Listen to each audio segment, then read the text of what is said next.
Okay. We are on the air. All right.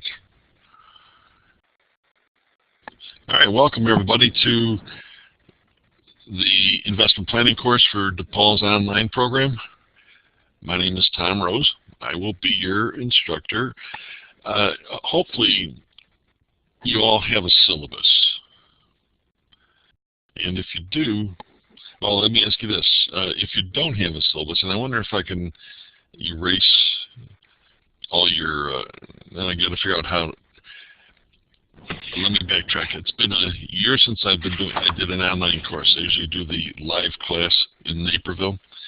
So it's been a year since I've been playing with the machine to do an online course, and there might be a way for me to clear everybody's responses. And maybe I just did it. Okay. Not sure if I did or not.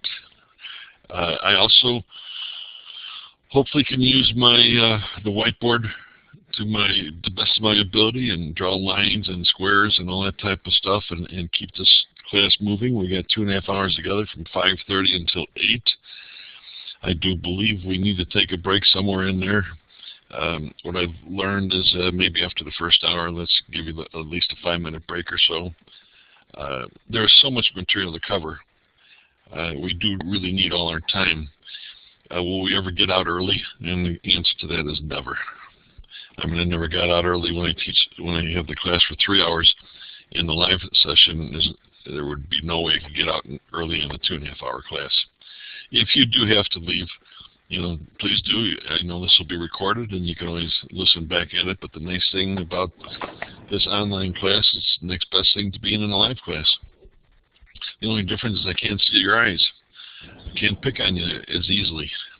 And when I say pick on you, I don't really mean like I'm going to pick on you, but I like to call on my students, get a response, see where they're at, and it's not going to be that. It's hard to do that online. All right, so I will ask though for sometimes for a response from everybody. Either give me if you agree with a green check, if you disagree, give me a red X or that type of thing, so I can get some type of a voting in and get a response. I do need your cooperation. I do need responses if I ask for some responses. Maybe I can ask for some feedback. If you'd like to ask a question verbally, you know how to click on your microphone and we'll listen to you, and then I'll respond back to you. I do need you to communicate with me. That's important. Now, one of the things, if you have the syllabus, there's an email address on there, trose@roseandassociates.biz. What I would like you to do, and you don't need to do this right now, but I want you to send me an email with your email address, your fax number, if you have one, and your cell number. I might need to get back to you on something. I could find you on the cell number. If you want to include a work number on top of that, do so. But if I need to send you something on a fax or an email, you can tell me, hey, only send it email, only send it fax, whatever the case may be. Let me know how I can communicate with you, because as we go along in this class, if I have an extra quiz to give you that I could throw you for some extra points, I'll do that, and then you need to get back the answers to me, and then I could correct it, and we could discuss it as a group online, things like that, because I think there are certain things that I'd like to still do that I do in my regular class I'd like to do on the online class. I wish as time goes on, I'm sure I'm going to get more comfortable with all the little buttons to push and maybe changing colors and things of that nature. But just bear with me, and we will get through this. I have taught online not only for DePaul but for the College of Financial Planning, so it's not unusual. It's not different. Let me say this in English. I'm comfortable doing the online class, and I hope that I can make this productive for you. If you looked at your syllabus, you notice that we have 7 weeks of class. One of them is going to be off. In other words, we're on Monday and Wednesday nights. So the 12th and the 14th this week is our first week. Next week's 19th and the 21st, no problem with that. But on Memorial Day week, we're skipping that Monday. We're going to go Tuesday and Thursday. which is the 27th and 29th. So don't, keep that in mind as we go forward. And I will remind you, of course, on the class on the 21st about the class the following week being on the Tuesday and Thursday. But that first week of June, there is no class. It's going to give you an opportunity to catch up on your reading if you haven't been able to. As time goes on, take a breather. I'm going to be in Florida, and that was arranged before I took the class. And they were so kind to say, okay, let's let it go, and then we come back the following 3 weeks. June 9th and 11th, 16th, 18th, 23rd, and 25th. Okay, if you've got your mic on, turn it off, because I hear people turning pages and things of that nature. So if you have your mic off, then we won't get the feedback, okay? How dedicated are you to this course? And the way I'm going to ask you to respond back to me is I'm going to ask you a bunch of questions to find out where you are, first of all, in the profession. So using the voting mechanism of green check meaning yes and red X meaning no, can you tell me, are you licensed, are any of you licensed in the insurance area, which would include, I'm concerned with life and health, life insurance in particular.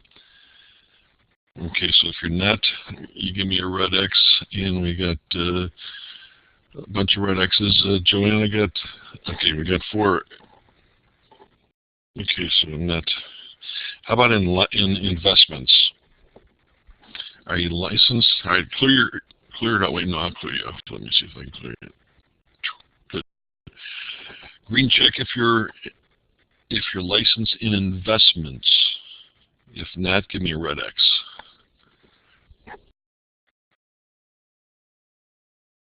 Okay, so Dan is, and the rest of you are not. Okay. Now, Dan, with the response, if you could, and you could turn on your mic for this one, what licenses do you have?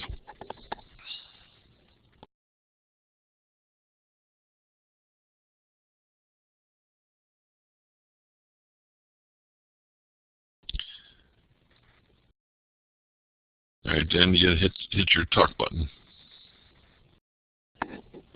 7 and 66, and I own a seat on the Board of Trade, so I have a 3 as well. All right, 7 and 63 and the 3. Okay, now. 66, not 63. 66? Okay. All right, thank you. All right, now. For Valerie, Joanne, and Heather, you're probably saying, well, what the heck are they talking about, these license numbers? When we get into the class today, there'll be a spot there about FINRA, and we'll talk about some licenses and what these licenses mean to you, okay?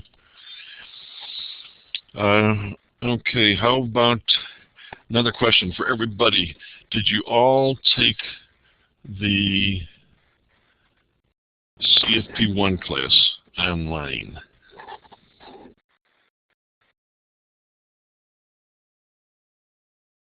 Okay, so 3 of you did and Joanne did not. Okay, so question for Joanne, and if you want to either throw it on the let's see, not online, in person. Heather, not online. All right, so Heather took a class, a live class. Okay. Joanne, tell me, is this your first class, or did you take a live class, or what did you do?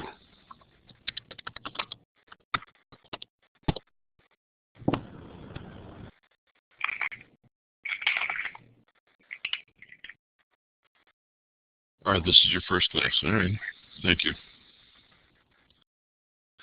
All right, so we got some people that were. If you were online, you know a little bit about the tricks of the trade and how this works. If you were not online before, and this may be your first time, I'm going to be going through the slides. I'll be marking them up a little bit. I'll be using a whiteboard to illustrate certain things, give you some calculations on a whiteboard that we could work together. So what does that mean? It means you have to have your calculator with you at all times, all right? Because you never know when we're going to do a calculation. I know that in your CFP1 class, the insurance course, you had to learn time value of money. I believe you might have learned a few other things, maybe on internal rate of return or a few of those little items like that. But, you know, there's about 65 different calculations that you're going to have to know how to do. You might say, you mean I got to learn all these calculations? And the answer is, well, I have no idea what the CFP Board of Standards will ask you on your comp exam. But if they ask you to solve for the current yield on a stock, you might say, well, that's not a calculation. Well, yes, it is. The current yield on a stock is taking the annual dividend and dividing it by its current price. And that's a simple one. All right, but you know what? If you're not in the business,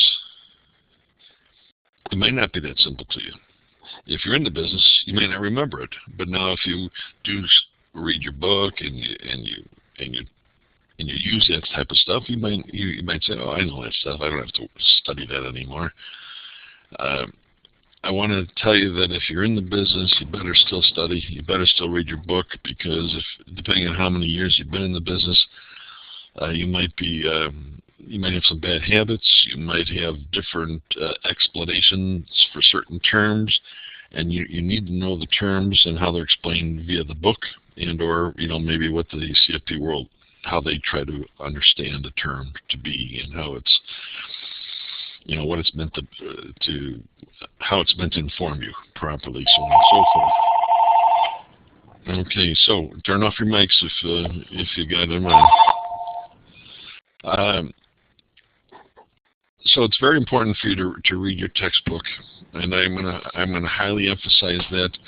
I could tell you that when I do a live, I was substituting in the live class just in the last couple of weeks, and I could tell I don't think anybody read the textbook for that particular class. I was asking some questions. I had no idea where I was coming from.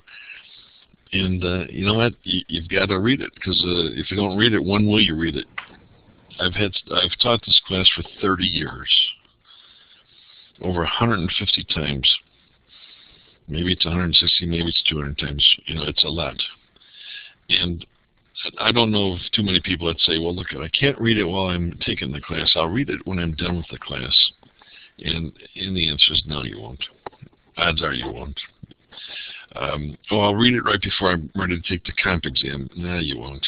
You got other books to read too, and you're going to really be able to spend the time to read the books that you should have read before. So the bottom line is, while we have you in class, there's 7 weeks. Do your best to read the book, and I know we're going to come at you.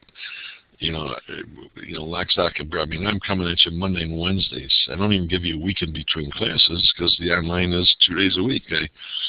I do hope that maybe they can reconsider it and think about maybe 1 day a week on an online class, because it might be a little bit easier on you. But until they do, it's 2 days a week, and when you have to read 80, 90 pages in between classes,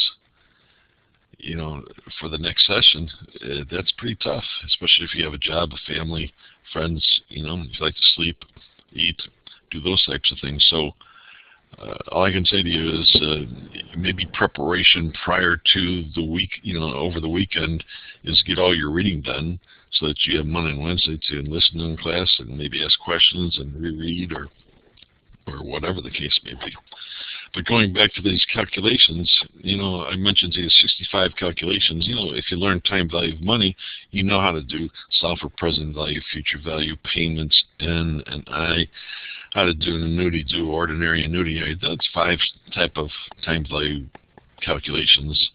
Current yield on a stock is another easy one. Current yield on a bond. When we get into the bonds, you'll learn how to do a current yield, and it's the coupon divided by the current price of the bond. Right? So you might say, well, those are simple. Well, how about, can you solve for the geometric average, time rate of return, internal rate of return? Do you know how to solve for yield to maturity? So when I start getting into calculations, I'm going to ask you to think about this. Either you should have a notebook and devoting a page to each page, a particular, a formula, write the formula, what it looks like, the keystrokes, what they are, be able to talk to your, when would you use it, put a reference number so you can find it in your textbook. Put a reference number to find it in your slide workbook that you've got. That type of stuff. But think about this: when you take your comp exam, which is what, a year away from now, maybe a year and a half away from now, if you're not in the industry, how are you going to remember everything you learned today?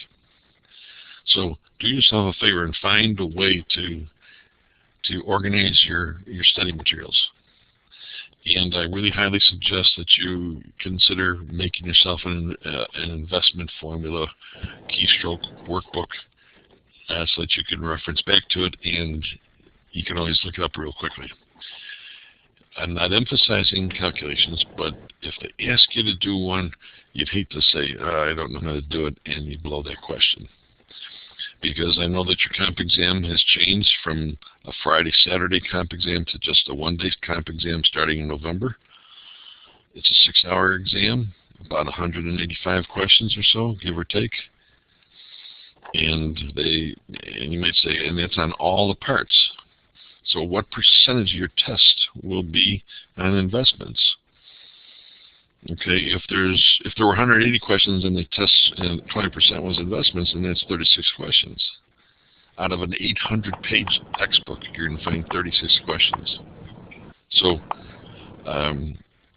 it's up to you on how you want to, prepare for the comp by what you do today, going forward. All right. I don't have anything else to say except I said have your textbook, have your calculator. Let's get started. And we still have the 4 people. I don't know where the other 3 are, but they can always come in at a later date. How many people do not have their slides? Well, everything you're going to see on the screen should be in slides that were either sent to you by Dorothy. Maybe she mailed to you the actual binder with slides. So let me ask you this question. I'm going to clear off and ask for a response on this. Make sure you turn off your microphone so we don't hear you turning pages and stuff like that. Do you have a book of slides? Do you have the spiral notebook with all the slides? Red X means no, green says yes. All right, so some of you do. And Valerie, you don't have it yet. And Joanne, do you have it? No, okay. I would assume Dan or Heather, can you tell me? I think they might have emailed it to you, which means you're going to have to either print it off or look at a screen all the time. And I know young people. Okay, you're going to get it tomorrow. All right. I know that young people like to do things on the screen, but some of us old timers can't live without the paper in front of us, type of thing. But all right, how many of you? Another question: how many of you do have a textbook? Green check if you do, red X if you don't. All right, and Valerie, when's yours coming? It's on its way. Okay, how much money do you guys spend on those things? You all have the Mayo textbook 11th edition, I would assume. Did anybody just buy the 10th edition? So how about this? If you have the 11th edition, give me a green check. Okay, yeah, I would believe most of you are going to go get the 11th edition, and I've heard it's pretty expensive. I could tell you one thing: I've thrown away my older textbooks, but I started teaching this class when it was the 2nd edition, and here we are on the 11th edition. And do I like the 11th edition? Yes. Is the Mayo textbook a good textbook? Yes. Do they do a pretty decent job of explaining the various concepts? Yes. Nice flow to it, but there's a lot of material. So do your best to stay up on top of the reading. On the syllabus, as you could see, today's class, the Introduction to Investment and Securities, they would have expected you to read chapters 1 and 2 next week, or excuse me, Wednesday. We'll be doing chapters 3 and 4 of the Mayo text, and it'll be the second packet of your handouts. Okay, eventually you're going to be getting quizzes. I assume all the quizzes are online, and you take the test online. And I'm going to talk to Dorothy a little bit more about when it says quiz 1. which is in that the week of May 19th and 21st. Is it to be done by the 19th or whatever? Here, let me give you a point of view on those quizzes. Are for your benefit, and I'm going to hope that you can do your best. The nice, one thing about it when it's online, of course, is it's an open book test to you. Well, we've been doing that in the live course. We've been given a quiz, let the students take it home. They do the quiz. They send back in or bring back in their answer key, and they get graded. And many a times, students don't get 10 out of 10. They get 9 or 8 or 7 or 6 or 5. And I kind of wonder, is that because they decided I'm not going to use an open book? I'm going to just take the quiz, see if I know it, and see what kind of grade I get on it? Or did they look up some of those questions? Right? The bottom line is you got to learn stuff. And if it takes 5 out of 10 to give you a kick in the pants, then it takes 5 out of 10 to give you a kick in the pants. But if you look up all the questions and get all the answers correct, and you get 10 out of 10, but you really don't know the stuff, did it do you any good? That's all up to you on how you're going to learn the stuff and how much you're going to absorb and keep in your back pocket. When they get you the midterm, you got a couple of weeks to work on the midterm. 65 questions, and when you get them, and it's worth 200 points. In all the years I've taught for DePaul, I think I've only had 1 or 2 students that have ever got 100% in that. But when somebody gets 48 out of 65 and they had open book and they could talk to their friends and they could look things up and all that, then they kind of question what's happening, with their study habits, or are they really putting in the time? So I mentioned earlier, are you dedicated? How much do you really want to learn about this? There's a lot to this course. So we're going to get moving on it further quickly, but I'm trying to set the tone. So you got these quizzes coming down, and you got 6 of them. I'll probably give you 1 or 2 on the side as extra credit. We could use to in place of some of the quizzes, or at least give you some extra points. We're only going to count 5 out of the 6 quizzes, so we'll throw out the worst one and count the other 5, and then your final is 300 points, and your final is not an open book test. Your final will be on the whole course. It's not just on what was not covered through the midterm.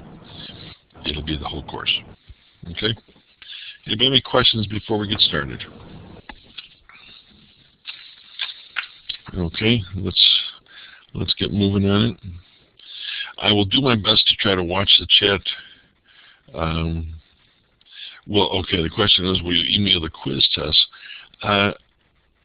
You know what, Joanne, I'm going to find out. I can't remember. I believe that they will be online, and you can go onto it. As soon as they get posted, then you can go on there and do it whenever you're ready. I'm going to find out from Dorothy what the procedure is, but I can recall a year ago it used to be the quizzes are online as of this particular date, and you have until this another date to get them done. So I'm writing myself a list here. Ask Dorothy about quizzes. Posting and dates. All right. Let's kind of get moving on here. As you see on the screen, I'm going to refer, if you happen to have the slides with you, or if it's if you got one of those spiral books, I will give you the page and the slide number. So like this is 1-2 for me, meaning it's on the first page of packet number 1, and it's the second slide. Now if we turn the page, and it's 2-1, which is the top slide, 2-2 is the bottom slide. So that's how I will be referring to them, okay? All right, in investing, before we get started on what you see on the screen here, please understand that any time you ever come across an investment vehicle, like if they say common stock, or if they say a government bond or whatever, make sure you learn at least 4 to 6 characteristics about that particular investment vehicle. vehicle, make sure you learn about the risks, primary risks for that particular investment vehicle. Make sure you learn about does it pay off an interest or a dividend, or is there capital gain potential, and how it is taxed. So remember I mentioned to you about that little notebook of formulas and calculation type problems and keystrokes and things like that? Well, maybe you ought to get yourself another notebook and eventually start saying to yourself, how am I going to remember a T-bill? So if you write down T-bill and then you write down, they're issued monthly, quarterly, semi-annual, annual, they're $100 increments, things like that. You got to learn the characteristics about them. Very important. And there's a lot of different investment vehicles. Now, if they say blue chip stock, what's the difference between a blue chip stock and an international stock? Well, I mean, I don't know how picky you want to get when you start trying to make your own little workbook up, or how you're going to highlight these types of things. But I think what I'm talking about in particular would be in general. A bond, there's government bonds, there's corporate bonds, there's municipal bonds. What are the primary government bonds? T-bills, notes, and bonds, that type of thing. To say the Fidelity Dividend Growth Fund, nah, there's too many mutual funds to worry about. But do you know what a growth fund is? Do you know what a value fund is? That type of stuff. So do your best to figure out how you're going to sort through a lot of information. All right, so now, looking at what's on the screen, investment basics. We all know that that first bullet point about, money can only be spent or saved. It's spent. How do you spend it? You consume. You can spend it and buy some clothes. You can consume it by buying some food. You can save the money. You can give it away. You can lose it. You can gamble it. I don't know. Is there anything else you can do with money? All right, and if you decide that with that money to save it, that second bullet point says savings can only be lent out, which is called debt. So if we're ever talking about the lending side of investing, we're talking about the debt side. And if we're talking about ownership, we're usually talking about the equity side. What we're going to do in about the first 5 or 6 slides will be just talking terminology. Okay? These are basic terms. And the title to this packet was Introduction to Investments in Security Markets and Regulations. So we got like 6 or 7 different areas to hit. Basic terms, the markets in general, how to calculate for margin, what does it mean to do a short sale, state and federal regulations, and there's 1 page on foreign securities. Okay, so basic terms. Savings can only be lent out, like they said, debt or invested in ownership of something. Okay. This is stuff that I don't think we need to sit back and review. I'm not going to read every slide to you. If you decide that you're not going to spend it and you're going to save it, you are basically doing what? You're shifting the purchases to something in a future date. Okay.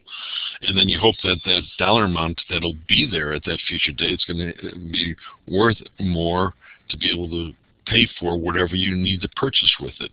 Or if you need to withdraw that money to use to spend, to pay some bills, that there'll be enough money there to pay the higher electric bill or the higher gas bill 10 or 15 years later from now. So, what are you doing with your money? If you're going to save it, what are you going to save it in? And what's it supposed to do for you? They talk about investing, and constructing portfolios. All right, so that bullet point down here on the bottom, where it says, let's get rid of some of this stuff. How do we get rid of that? Investors construct portfolios composed of those saved assets in ways that lead to achieving their life goals. What do we mean by life goals? Or what are some of the things you could save for? Well, if you go to the next slide, you can see the various investment goals that people will have. If you were in the CFP1 course, you've learned already about emergency funds and how to, and educational expenses. So what's the individual client's goals going to be? If you're working with your client, it's very important that you go all the way down here to the bottom one here, where it talks about the goals are reasonable as to a specific time frame, dollar amount, and reason for the goal. So in other words, remember in your CFP1 course, they said there's 3 components that make up a goal. What is the purpose of that particular goal you're going to use it for? It could be retirement planning, could be paying for college education. What's the time frame to get to that point, or the range of time to achieve that particular goal, and what are the dollar amounts that you're requiring? So those are your, basically what your goals are all about. Moving on to the page 2, the second slide. Capital transfers. What do we mean? What are we referring to in capital transfers? Well, capital, money, is transferred from those who have accumulated capital to those who wish or need to use it. So in other words, if I take some money and I decide to save it and I put it into a bank, the bank will give me some interest on my money, and then they will do something with it. So would that be a direct transfer of my money or an indirect transfer? And the answer is, to what I just said to you, that example I gave you, it was an indirect transfer. An indirect transfer involves these financial intermediaries. And I mentioned to you, a bank could be one of them, but you could have a insurance company as a financial intermediary. Mutual fund company is one. I want to give some money to the Vanguard funds. I give them $1,000. What do they give me? They give me an account. They allow me to pick a fund. I get some shares of that particular fund. They take the money and they give it to their money managers, in theory, to go out and invest it. Okay, so they act as a financial intermediary between my money and where it's eventually going to go to, and I'm getting something in response. An insurance company does what? I give them money, they give me a policy. I give money to cover my car insurance. They give me a policy that says, okay, if certain things happen, we'll cover you for this, that, these, and those. That's an indirect transfer. Versus a direct transfer, the one right above it. If I was going to buy into an investment in an initial public offering, and I get $10,000, and Boston Market is coming as an investment, as a brand new company being brought out as an IPO. This happened many, many years ago. If I was able to get some shares, my money, my $10,000, will give me some shares in that particular company, and most of that money will go directly to Boston Market at that point. That's a direct transfer. If I buy a corporate bond, the company gets the money. I get the, hopefully interest paid back to me, and then eventually upon maturity, I'll get my principal back.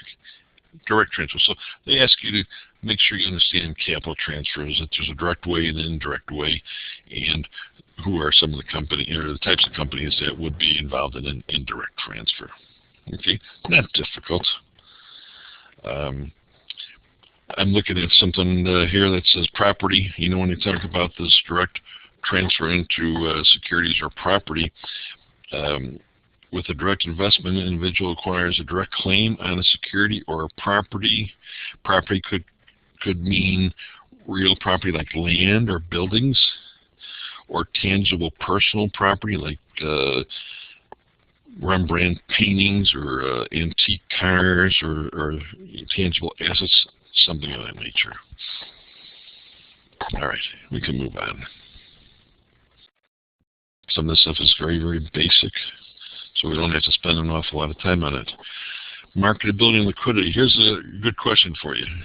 Let's see, let me read. Dan says, would the stock purchase through a broker be considered a direct or an indirect transfer? Dan, your question about a stock purchase through a broker, if I'm going to buy into an IPO, I have to go basically through a brokerage firm or through a broker, and that money that I contribute, that I get the stock certificates on and all that stuff, that in turn would go directly to the company. So it depends on what you're buying in particular. All right, how about an example? And when you get that certificate, you have ownership in the company, okay, or partial ownership in the company. So I think the indirect transfer idea is that you get something that might represent, you go to the bank and you give them some money and they give you a passbook. And then they show you how much money you got in there and the interest, but they give you some real quick liquidity or easy liquidity to get your money out, and that's why they don't give you much interest on your money. But what they do with the money, you have no control over. You don't know where they're going to really spend it. Whereas a direct transfer is that you bought the IPO, you know that it's going into that particular company. That's why when you buy a mutual fund, as an example, and you give the money to a Fidelity or a Vanguard or somebody like that, the American funds, you don't know what company the money manager is going to buy. You just get shares as a proportionate ownership of a whole bunch of companies out there that are in the fund. So hopefully that makes some sense. Now, here's a great question for you guys. Think of your favorite mutual fund in the whole wide world. Okay? Your favorite mutual fund in the whole wide world, and I'm talking about an open-end mutual fund, not a closed-end, not an ETF fund. Your favorite regular open-end mutual fund. And do you believe that that particular fund is highly marketable, has moderate marketability, or has low marketability? Okay, so here's how you're going to vote on that one. High marketability, moderate marketability, or moderate marketability, low marketability, or maybe there's an answer for no marketability. I wish there was a way we can, let's use numbers. 1 is high, 2 is moderate, 3 is low, 4 is no marketability at all. So maybe you can hit your chat, or Dan, maybe you could just tell me verbally. All right, so Julian and Dan. Yeah, I'd say 1. Okay, we got 1s there. All right. How about Heather? How do you feel? Probably guess a 3. A 3, low marketability. Okay, why would you say low? I'm just not really sure. Okay. That works. So I'm guessing. I know what fund I like, but I'm not sure how marketable it actually is. Okay. And I know I see the question from Valerie. Did you say your comments like, no, I was talking about a mutual fund. All right, so here's the bottom line. And I see we have another student, Rebecca. Hello, Rebecca.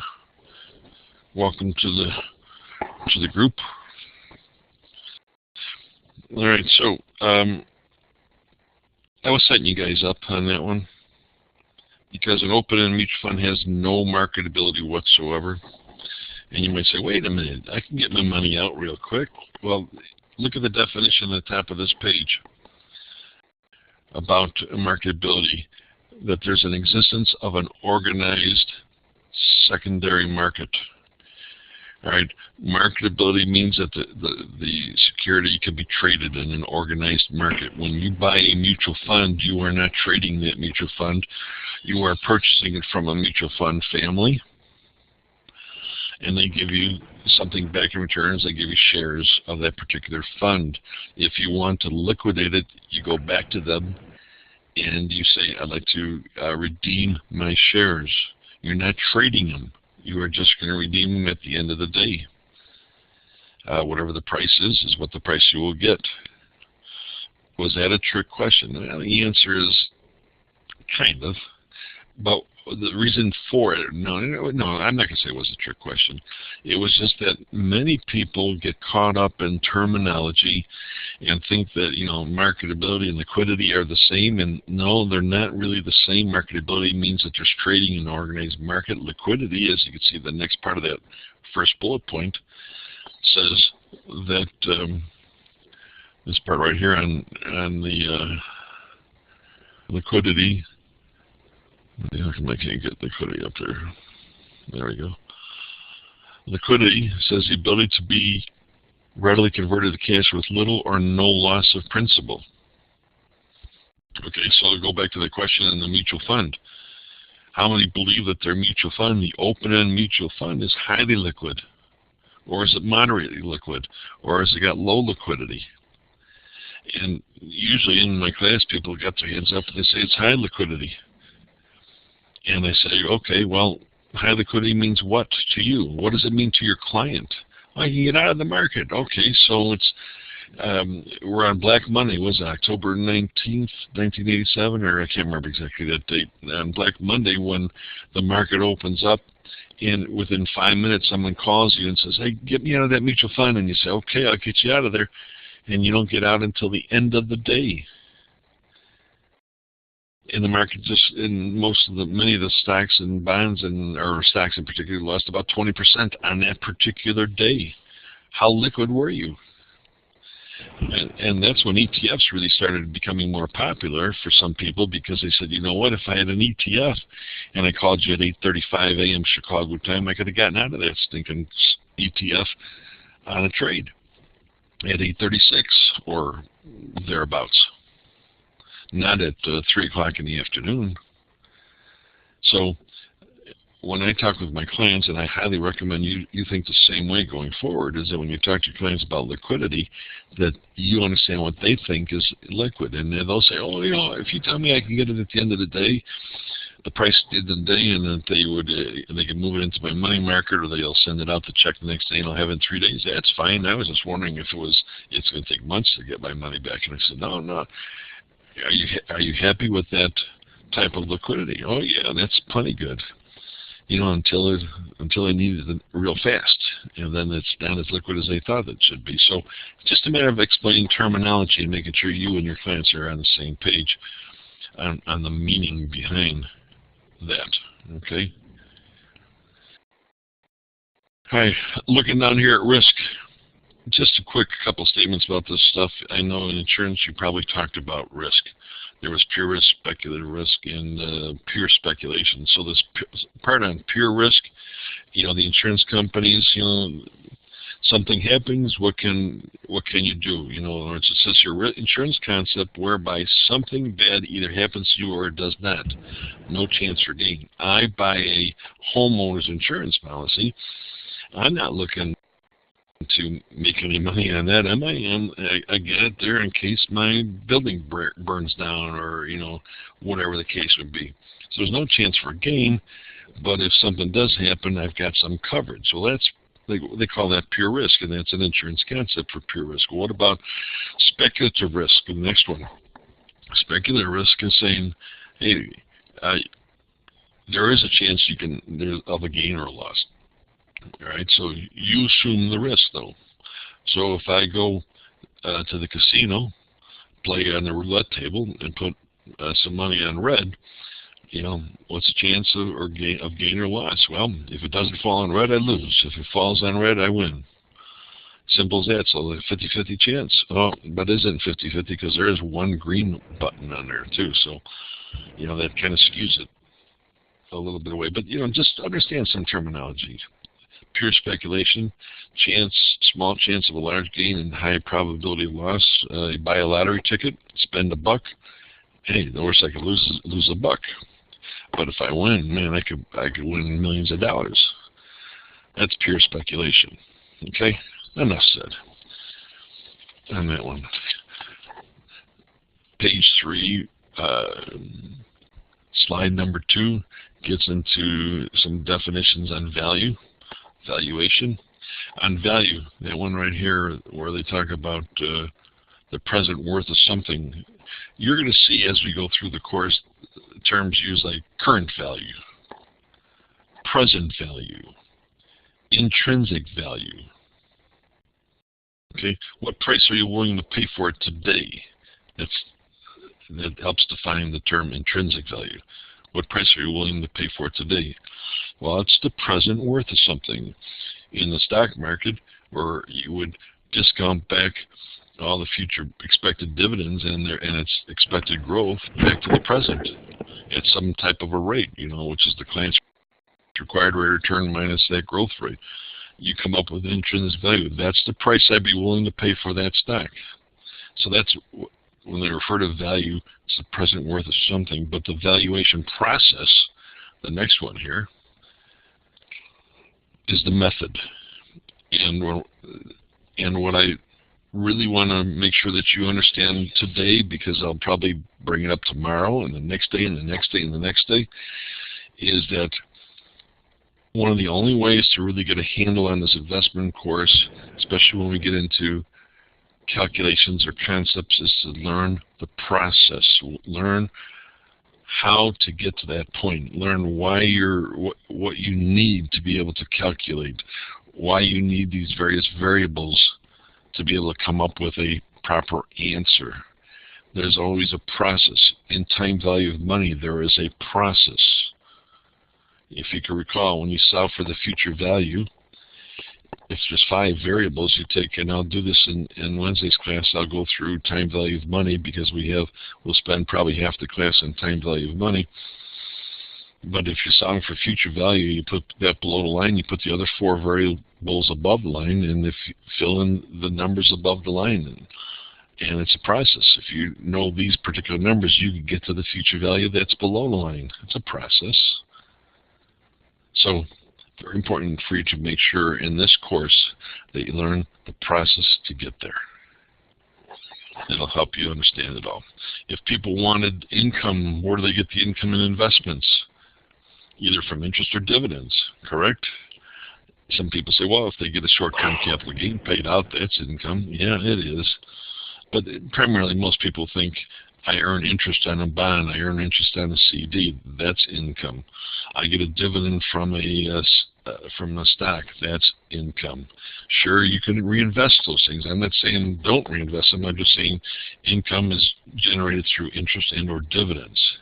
Capital gains, whether they're short-term or long-term, is dependent upon your holding period. Does anybody remember what is the holding period for capital gains, for long-term capital gains? And the answer is, I make it what? 1 year. Okay, see, I was waiting. Thank you. 1 year, no. It's 1 year, 1 day. For long term, it's got to be more than 1 year. If it was 1 year, it's short term. So short term is up through and including 1 full year. Long term is 1 day past 1 year. In other words, it's got to be 1 full year plus 1 day to be long term. Don't forget that, because I believe if I was the CFP board and I was going to give you a question and I was dealing with long term, I'd want to make sure you knew the time period for holding to get that long term capital gain. It's 1 year, 1 day. Not 1 year only. 1 year is just short term.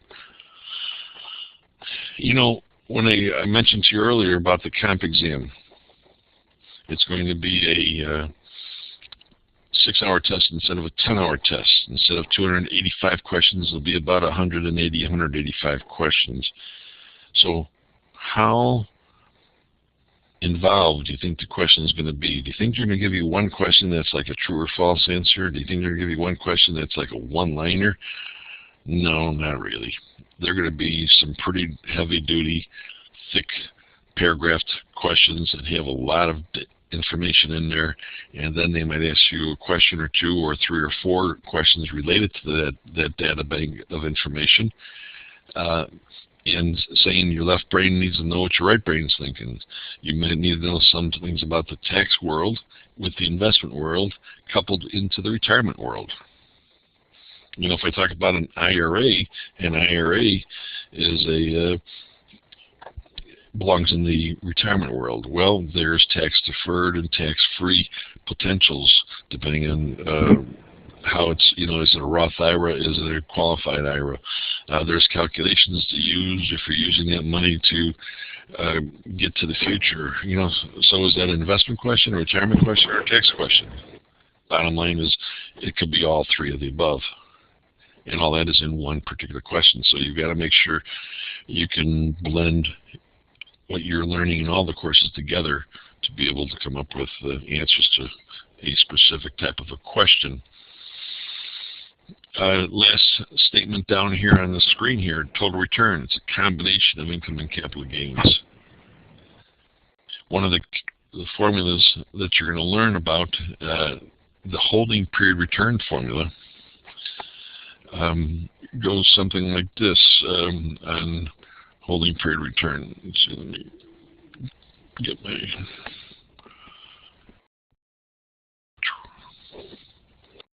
All right, holding period return,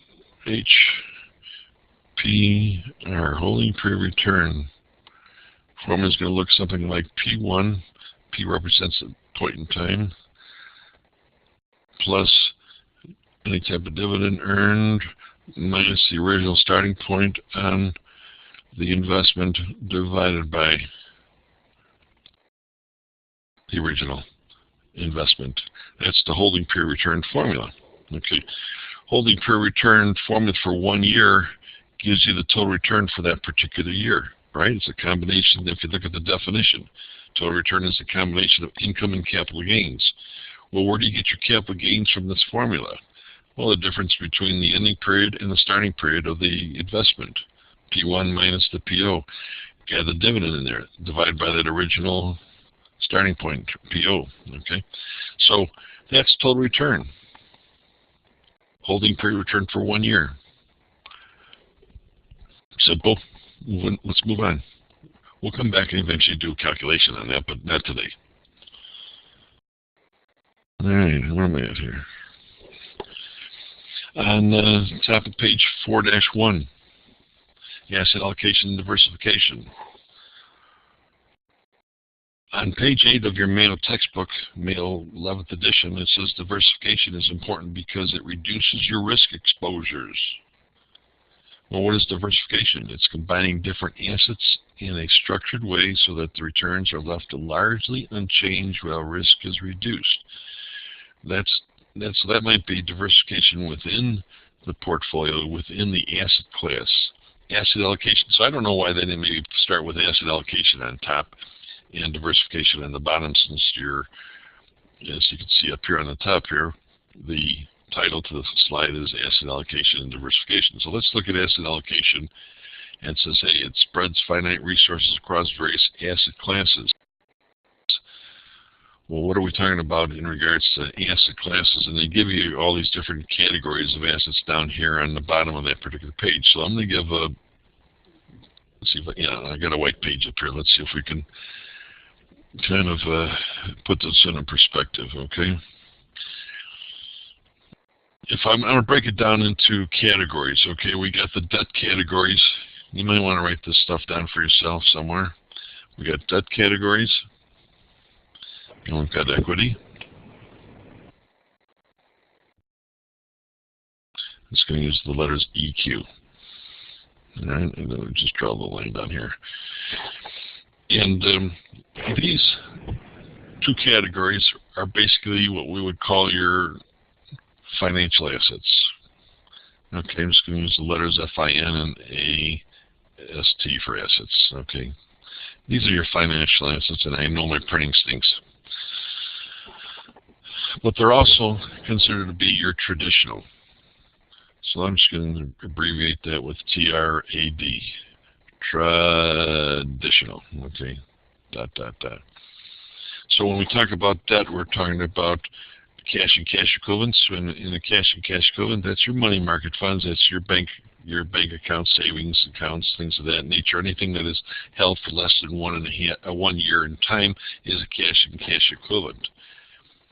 After we get through with the cash and cash equivalents, then you get into the bond world in the longer term CDs. When we talk about bonds, We're talking about government bonds, municipal bonds, corporate bonds, that type of stuff. And then those things can get broken down into long-term, intermediate-term, short-term, things of that nature. But the bottom line is there's a whole category of debt type of securities, debt investments, where you lend the money, you get interest, and then hopefully you get your money back. If we go to the equities, we're talking about common stock, and we're talking about preferred shares. Now understand, anything I'm going to put here on the screen, I'm talking right now domestically. We could say the same thing about international. There are international bonds. There's international stocks. So when I'm talking about investing in general. You break it down this way. Two categories, debt and equity. They're traditional, and those are considered financial assets. I put that little squiggly line coming down because I want to put real estate over here.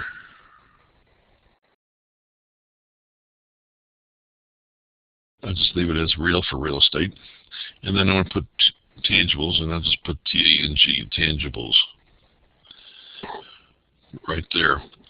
Well, these would be considered non-traditional. Some people are starting to use the term, these are alternative. So these are non-traditional type investments. Some people call them alternative investments. Some people want to call these hard assets, real assets. A lot of different names. But on real estate, well, first of all, we do know that real estate is a tangible type of an asset, but it's so big, it's got its own category.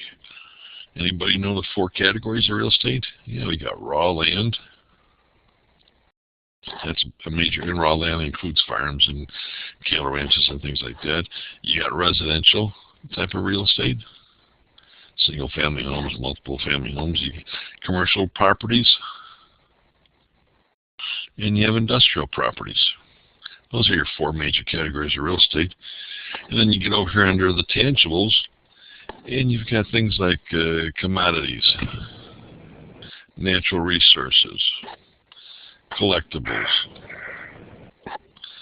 You've got, what else? Precious metals, and a few more other ones. Those are your 4 major asset categories. So if you go back to that screen where it says asset allocation, you spread finite resources across these various asset classes, asset categories.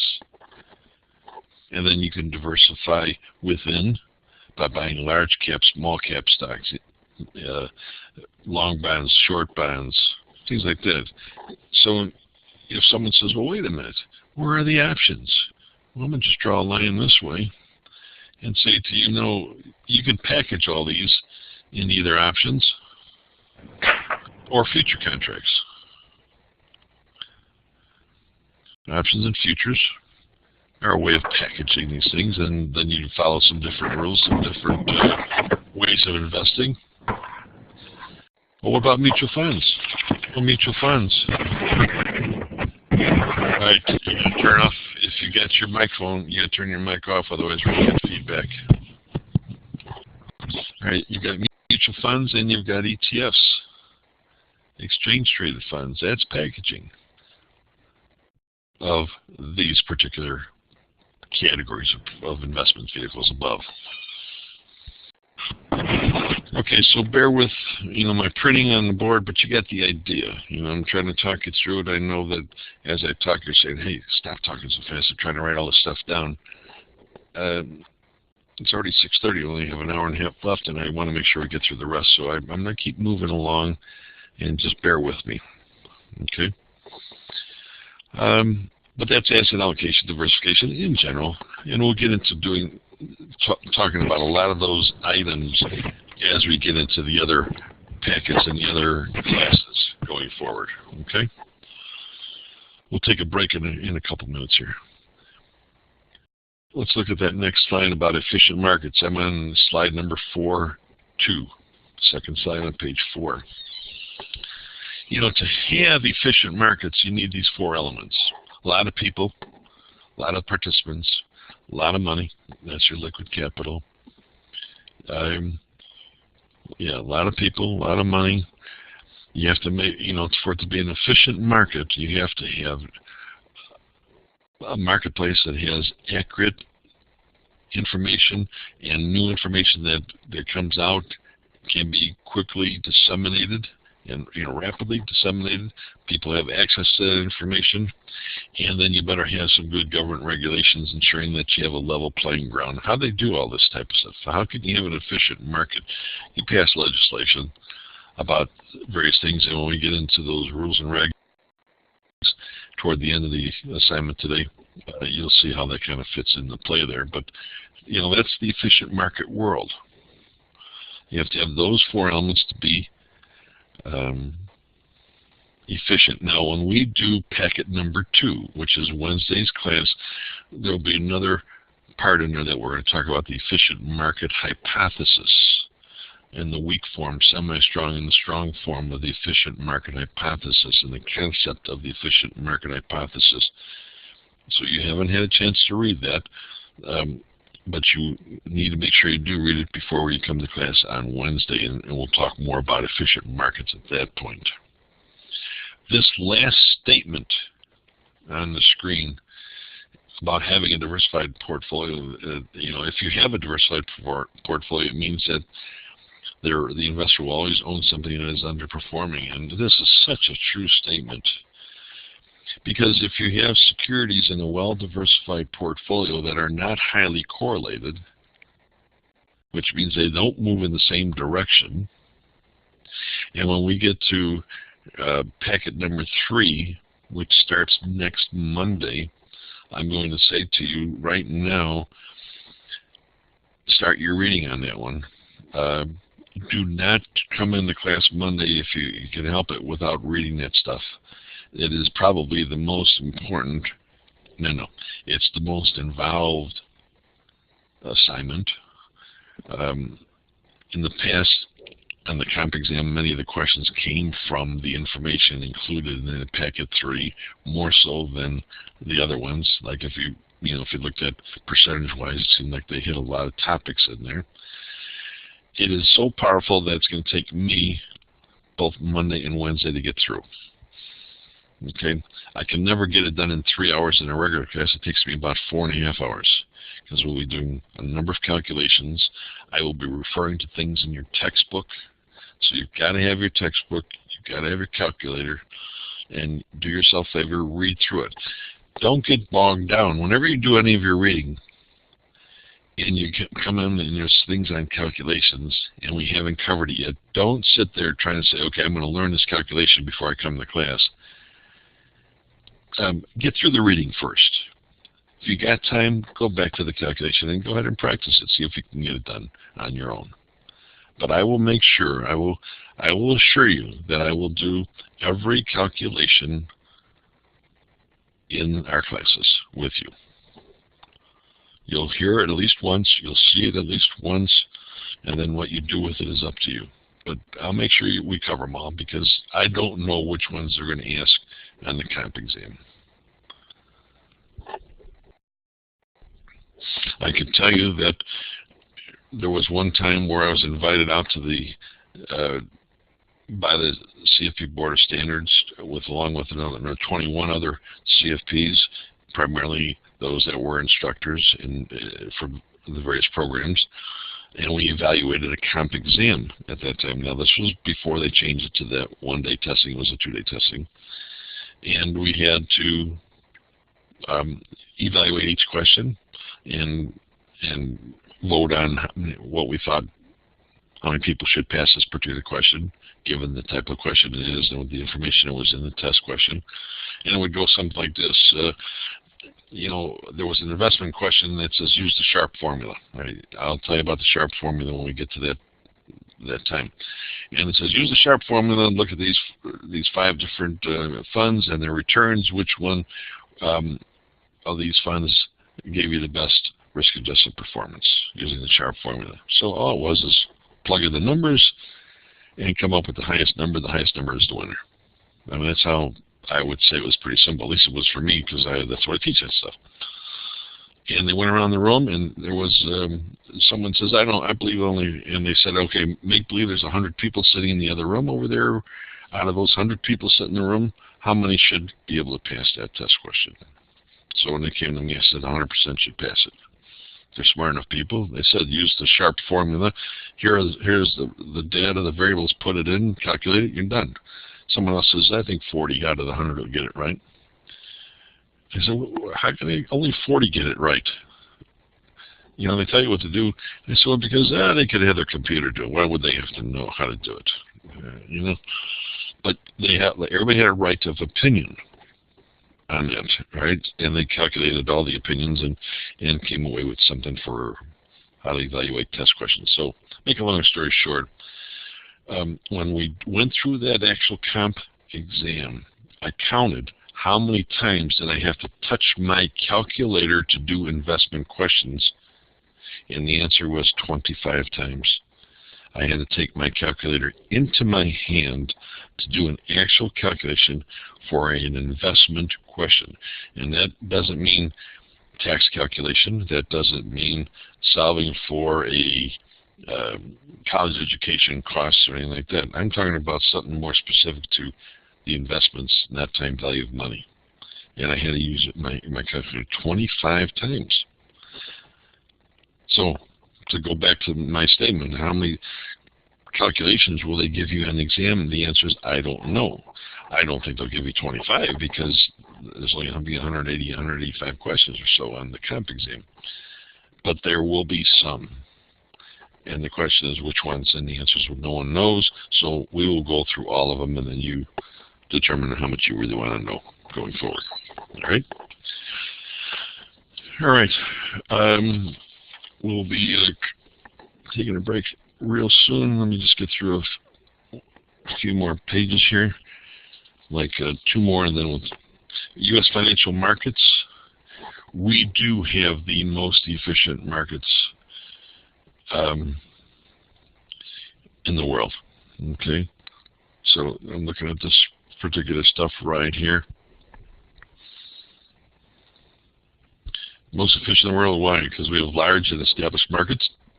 We are regulated.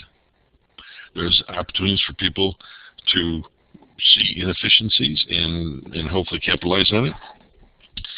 We have a good political system that's free and stable, and so on and so forth. Okay.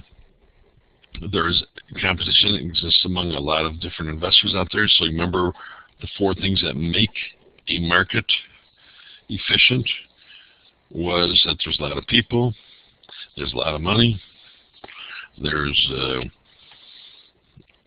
information is accurately disseminated, and there's regulation. And you can see on this particular page, they talk about competition, they talk about accurate information on that bullet point right there.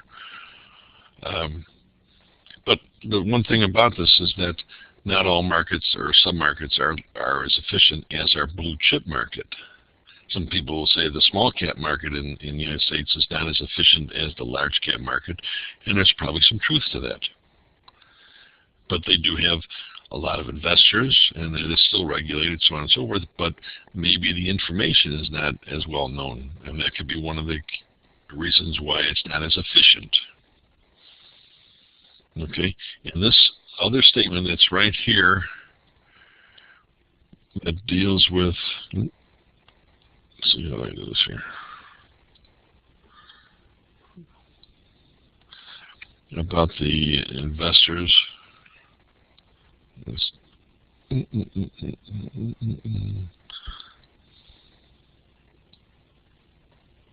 we go. You got the idea. Investors should not expect to consistently outperform efficient markets. As I mentioned to you on Wednesday, we'll talk about the efficient market hypothesis, but they're saying, hey man, we don't care who you are, what you are, how well you know your stuff. You're not going to, on a risk-adjusted basis, consistently outperform the markets. Nobody can consistently outperform the markets, but everybody knows somebody who says, man, they're doing real well in the markets, and they seem to always be doing better than most people. Okay. Well, we'll talk more about that on Wednesday, I guess. All right, that's efficiency in the markets. Go to your last slide before we take a 5-minute break. And I really believe most investors focus on the return on their portfolio, but you should develop a relationship with your client and make them understand that that risk-adjusted return is much more important than just return only. In other words, risk, your job is to work with your client, work on the relationship with your client, work on their understanding of how much risk they are willing to take. The performance will come. Risk is very important. Risk is probably one of the key things of working with your client going forward. Okay, and you can read the rest of the stuff on this particular slide. So I mentioned to you earlier, I'm not going to go through every slide word for word because you could read that stuff just like I can. But what I tried to accomplish in this first hour or so, besides my rattling on life, liberty, and the pursuit of happiness, was that there's a lot of terms. Try to get the definitions down in your mind. Don't lose too much sleep over what you just heard. Just make sure you, as you go forward, that if you don't understand the concept of the word, reread it. If you still don't understand it, ask about it. Don't let an assignment go by. Don't let a page go by that you go back and say, I have no idea what I read. Find out why you didn't know what are you missing. Okay, because you want to set your base, and that's the intent of this first class today, is to kind of set a base on some terminology. All right, let's take a 5-minute break. Go get yourself a cup of coffee or Coke or a beer. No beer or wine, because I want you to stay with me until 8 o'clock. But I'm looking at my screen here. It says it's 6:43, so I will start talking at 6:48. I'll give you 5 minutes to go make a run. All right, see you in 5 minutes.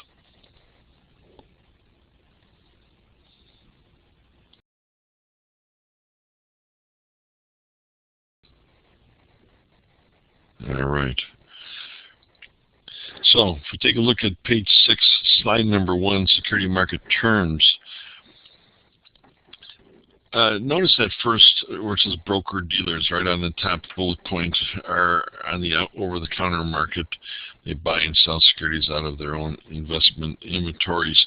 A couple things just to remember, in this terminology stuff, is that when you use the term broker, a broker is sometimes referred to as an agent of a seller, or whatever, agents and sellers of securities who receive a commission for their work done buying and selling of securities.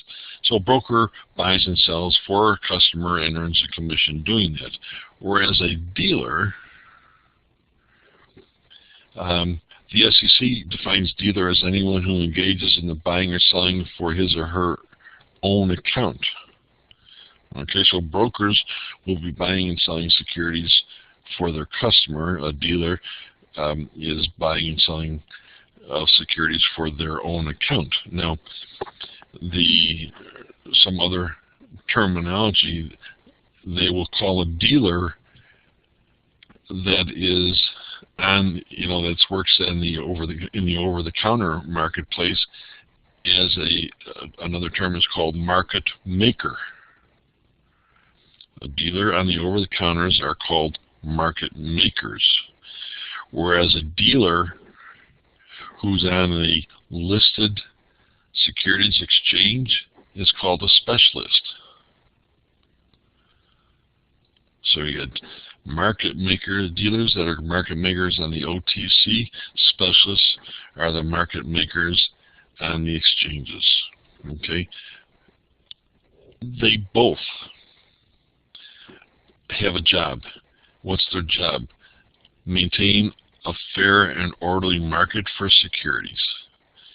Now this one here says on organized exchanges because that's referring to the specialist. The dealer, who is the market maker on the OTC, also has a job of maintaining a fair and orderly market for the securities that they're dealing in. Okay? So that's why this statement right here about they both perform much the same function, provide execution for buyers and sellers at fair prices. Round lots, 100 shares. Anything that's not 100 shares is considered an odd lot. Again, terminology. Let's kind of move through that. Go to the next slide, which is on 6-2, bottom of that particular page. The bid price and ask price. Again, bid price, ask price. Think about it from the standpoint of the specialist or the market maker. The bid price is the price at which a broker-dealer or a specialist. See how they intertwine those terms? Broker-dealer, the market maker on the OTC, specialist, the market maker on the exchange, is willing to pay for securities. Ask is what they're willing to sell. But from a client point of view, from a consumer's point of view, if you wanted to buy a stock, you're asking to buy that stock at a certain price. Okay? That's how, some people get confused. Oh, the bid, the ask, what does that mean? Well, just think, if I wanted to buy a stock, I'm going to ask to buy it at a certain price. So that's the ask price. I want to buy it, which means that the broker-dealer or the specialist is willing to sell it at that price. That's the ask price. I want to sell my stock. I'm a consumer. I'm an investor. I want to sell my stock. Well, who's going to buy it? The bid price. The broker-dealer or the specialist is willing to pay for securities. They will buy it for such and such a price. That's all. Just try to remember it in that fashion. It should work. And Dan, you've been experienced in this business. If you have anything you want to add, please feel free to give us a word of wisdom. But on spread,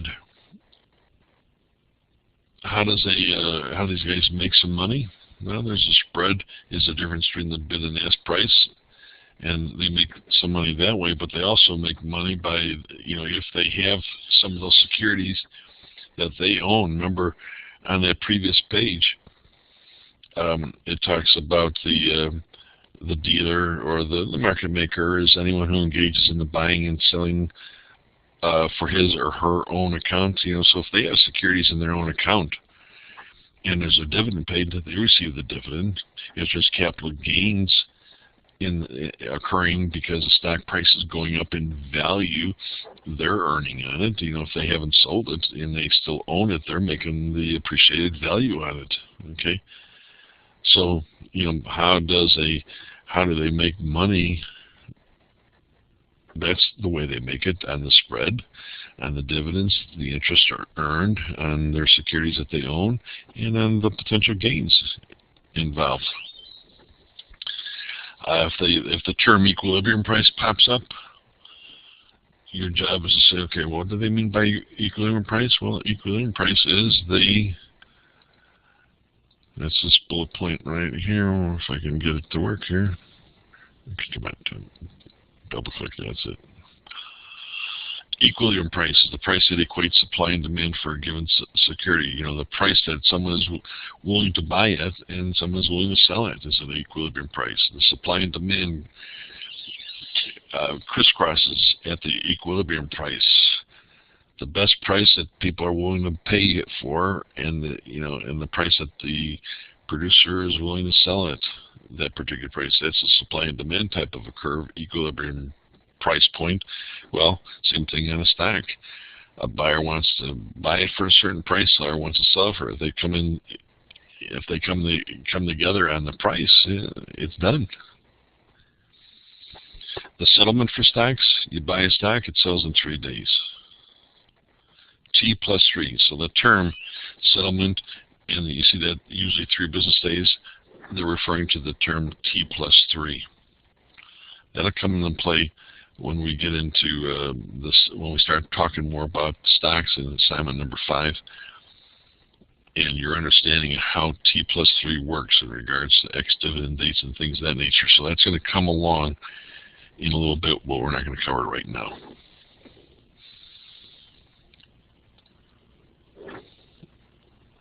Top of 7-1, the creation of financial assets. The primary market, there are 4 different markets out there. Primary market, secondary market, third market, and fourth market. You should learn something about each one of those marketplaces, what goes on in those particular marketplaces. So this particular slide kind of introduces the idea of venture capitalists and private placements and the direct sale of various types of securities. They don't, when people are dealing with venture capital situations or private placements, usually those people who are involved, this fourth bullet point down here, is limited to people who are sophisticated, accredited type investors. They have maybe earnings, $200,000 per year of earnings. They might have $1 million in liquid net worth. Liquid net worth is investable assets as opposed to net worth including real estate. So if they meet certain qualifications, those are the types of investors that can get into these private placement types of programs that are out there, or get involved in venture capital type of programs where they get in at startups on particular companies and have an opportunity to be on the ground level. Okay, this type of stuff avoids, the third bullet point, backing up a little bit here, it avoids the time, expense, and complication of public registration. In other words, this is not the initial public offering part yet. We're going to come into that. This is like kind of before that. Companies that don't want to go that route, or eventually are gaining some momentum play through the venture capital to eventually get to the point where they're large enough or strong enough to go out there and become a traded stock.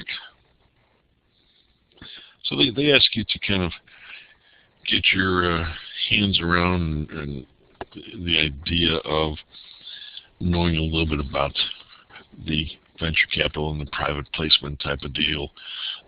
Notice this part here with regards to venture capital, all the various stages of getting some money into play. I always kind of wonder, how are they going to answer your question in the comp exam for this, or even on a quiz or whatever? Well, I think it's just to say, hey, in the venture capital stages, there are stages. There's startup companies. The seed capital is, giving to somebody who has an idea and they're working out of their garage. And here's a few bucks to help you, pay for your time and pay for your efforts, and because you got something new that you're developing over there, and then somebody comes in and takes you to the next level and says, here's some startup capital. Where do you get the stuff from? Well, you get them from your friends and family, and then eventually maybe from banks, and then from maybe venture capital companies, because you can't get it from anybody else, or you're already drained all your resources going forward. And that startup capital is for that, maybe you're going to market the idea, but you're not really doing a whole lot in the sales. Maybe it kind of blends together a little bit, seed and startup, as time goes on, and then eventually you get more money for stage financing to manufacture, to start up the manufacturing and all that type of stuff. So you could read through this. I don't have to go through it, but I think they want you to be familiar with it. I wouldn't lose sleep over it. I don't use these terms in my business, and I would say the majority of people don't use it unless you're dealing with that sophisticated client. Then become an expert in the area. So I think your job is just to become aware of what the heck you're talking about. Okay. All right. Having said that, let's go to that next slide on the top of 8-1. And now we're going to start getting into those four different markets in particular. The primary market, underwriting agreements for IPOs. Know the difference between best efforts and firm commitment. Maybe you might even want to draw yourself a line on this to be able to distinguish the difference between the two. Okay. Give me a second. I'm looking for my pen here.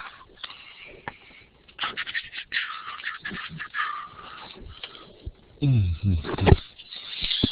All right, Jim.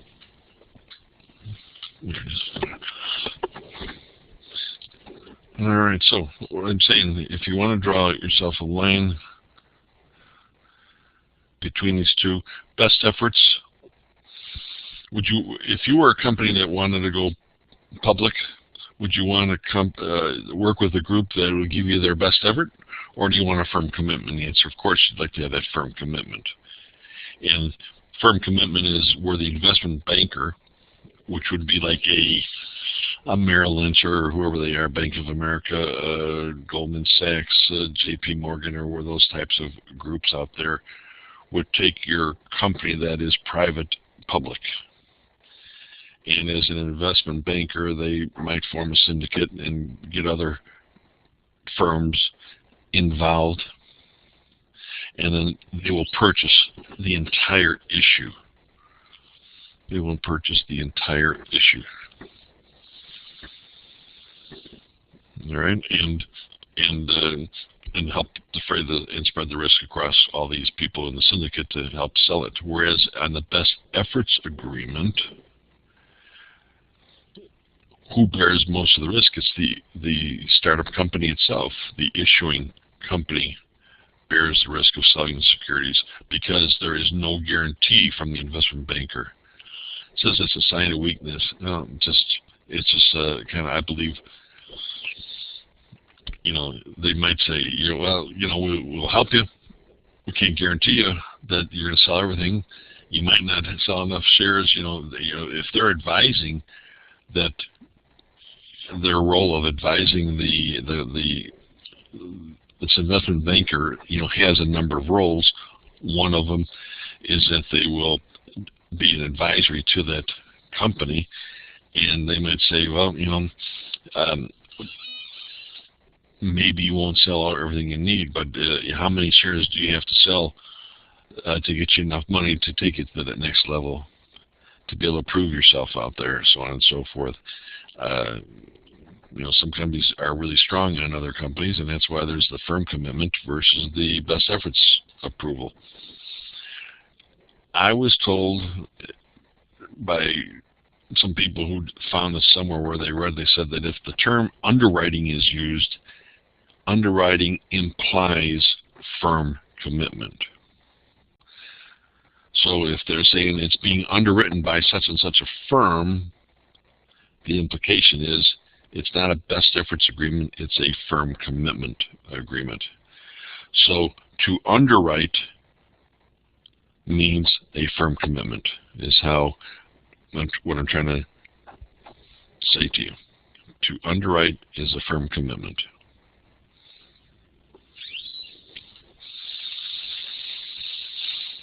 All right.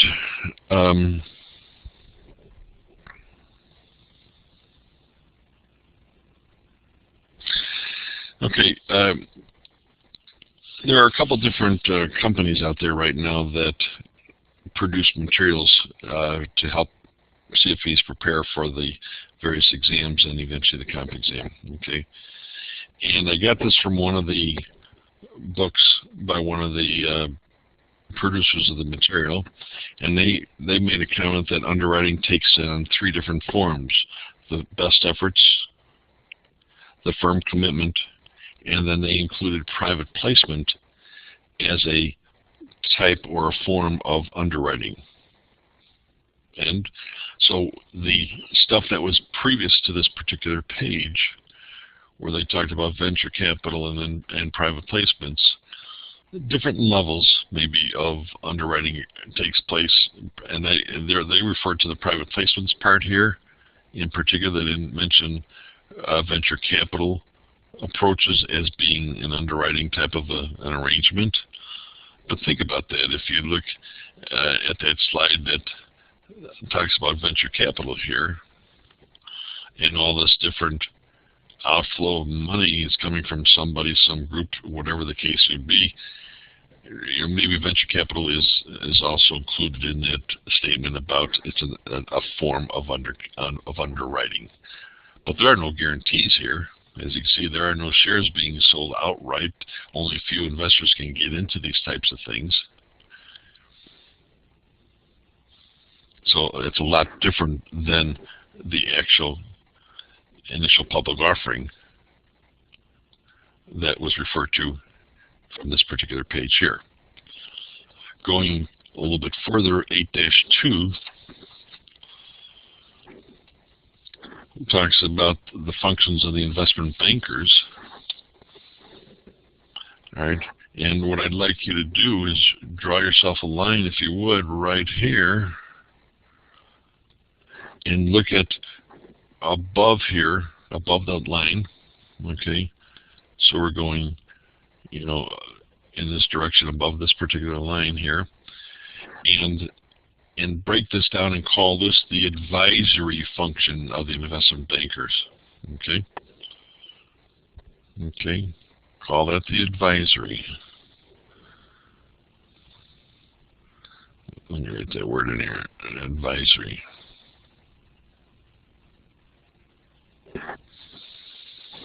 All right.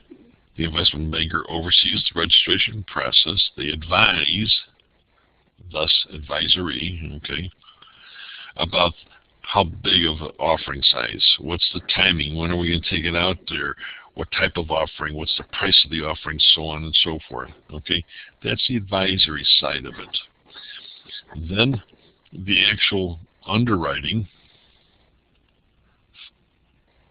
is below the line here.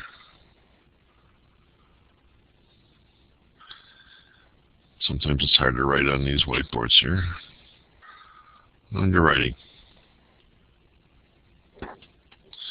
Another function. They purchase the securities. Remember, underwriting is the purchasing of securities from the issuer. Let's go back for a second. Firm commitment. The investment banker purchased the entire issue. Okay? Okay, they restated here. They purchase the securities from the issuer. They prepare the red herrings. Now, can anybody explain what red herrings is? Is red herrings what you eat on New Year's Eve, or is that white herring? Oh, I think that's white herring. Okay. What is a red herring? And the red herring is a preliminary prospectus. But where does the word red herring come into play? Okay. Well, it's because on that preliminary prospectus, the cover sheet has certain things printed in red. Thus, they come up with the term red herring. You know, I think what it does not have on there is the actual price for the initial public offering, but it is prospectus, and a prospectus has a lot of the information about the company, their purpose, their goals, the structure, so on and so forth. Maybe the amount of shares that they want to issue, but they don't have a price. And I was told that red herring, that term came from way back from those that were from riding horses that were, you know, these various types of horses that were pulling carts. They would rub herring on the horses. You know, the whatever. What do I mean by rubbing herring? I don't know.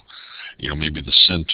You know, maybe they will just rub the horse down with that herring to confuse the bloodhounds. All right. So why were the bloodhounds chasing the carts that were being pulled by these horses? I don't know, but that's what happened way back in many years ago, and that was called red herrings. And somehow that got tied into this particular statement about a preliminary prospectus is a red herring. They give you a lot of information, but they don't give you everything. All right, enough of that.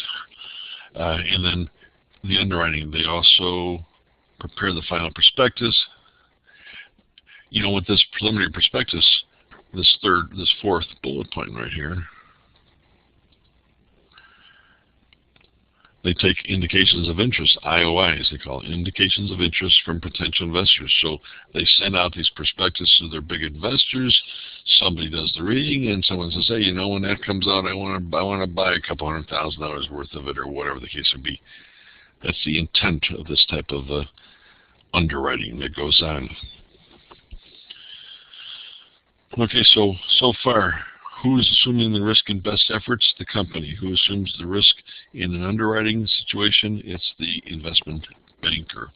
Let's go to your next page, 9-1, and we have some more functions of the investment banker, and these functions are marketing functions. So you might want to, how about I just put the big M with a circle around it. This is for marketing.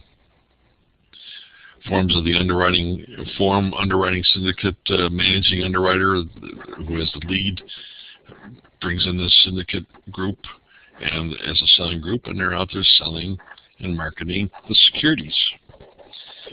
So if they say they're going to exercise a green shoe, what does that mean? It's an over-allotment. In other words, if they say they're going to issue, they authorize 5 million shares, and they're going to issue 5 million shares, and they sell them within a day. Well, there might be some type of an agreement written that says that they could exercise the green shoe, and it allows them to increase the size of the issue. So maybe they can issue another 1 million shares. Now, where does green shoe come from? And it came back, the first time they ever did this type of thing was for a company that was called the Green Shoe Company. That's how the term green shoe came up, and now it's used all the time in underwriting, that more shares are being issued. Okay, what else can we say about this assumed price decline of the security? You know, some people say, why buy something on the initial public offering? Because, you know, people are going to flip it. Well, they've started to write some rules about those that buy shares on initial public offering. You have to hold it for a certain amount of days before they can, or at least a certain amount of time before they can sell them. You know, and why should those that have an insight into being able to buy all these things have an edge over the rest of the people who can't get their, you know, can't buy these because they weren't available to them. So they have, they talk about maybe wait for an initial public offering to be out there for a couple of days. Price will settle, then you can start going in and buying it. I don't deal in that area, but you know, it's something to think about. The marketing, they do, you know, these investment bankers do have to collect their fees from the IPO price. So if the IPO price was $10 a share, maybe $9 will go to that company, and the $1 that won't go to the company goes to the investment banking group. So just imagine they sell 5 million shares and they pick up $1 on each share. That's $5 million that they made for their efforts. And besides all the sales commissions that were in on the selling of the securities, and on top of that, so on. So you can read the rest of the bullet points associated with the investment banker. One of the things that you don't see on the screen, but you might want to look up in your textbook, I believe it's located right around page, is it page 50? I'm going to look at my textbook. It's called lockups. Let's take a look if that's page 50 or not. One thing you've got to remember, lockups is on page 50. The materials you see on the screen, the handouts that are given to you, cannot rewrite the whole textbook. That's why all they can do is kind of give you a flow through this particular textbook. That's why the order that we're going on all these classes is starting at the beginning of the textbook and working its way through the textbook in the order that it's presented in the textbook. That's why the order is the way it is. Okay, so they can't give you every term and throw it on a screen with a definition and the ability for us to have the time to talk about it. But I do want to emphasize that you should be aware of lockups and shelf registrations, and that's located on pages 50 and 51 of your textbook. And in essence, real quick, a lockup, there's these people who work at these particular companies, insiders in particular, that have access to a lot of these shares, Maybe they got it through stock options. Maybe they got it from because they were there at the startup, whatever the case may be. But here comes that initial public offering. They're going to say, hey, these other people, you can't, because the initial public offering is out there, you can't take your shares and sell them right away. You have to hold them for a certain period of time. So they lock them up for a period of time before they're allowed to start unloading it. And then when they start unloading it, then they better follow the various laws associated with selling stocks of those from the inside. Okay, so lockups and self-registration, pages 50 and 51. Be aware of it. Next slide just happens to kind of reiterate some of the same things we talked about. More terminology as to the investment banker, who's the lead underwriter, what's a syndicate member, what's a selling group member. That's something just I don't want to go through that slide. We don't have to be aware of it, that's all. Bulls and bears on 10-1. Terminology, what's a bullish position? What's a bearish position? Bullish position, as it says, is one in which the investor benefits on the increase of a price. If I'm long in the marketplace, I bought it at a certain price, I hope the market goes up, I will sell it at a higher price. I'm taking a long position. I believe the market is bullish. The market's going to go up in value. If I say, no, I'm bearish out there, what am I saying? Bearish position is one in which the benefits from a decline in the price of a security. Well, how do you benefit from the price decline? I mean, if you bought a stock at 20, you want it to go up in value, not go down in value. Well, there's ways of making money in a down market. You could sell short. Now, we're going to talk about selling short in a second.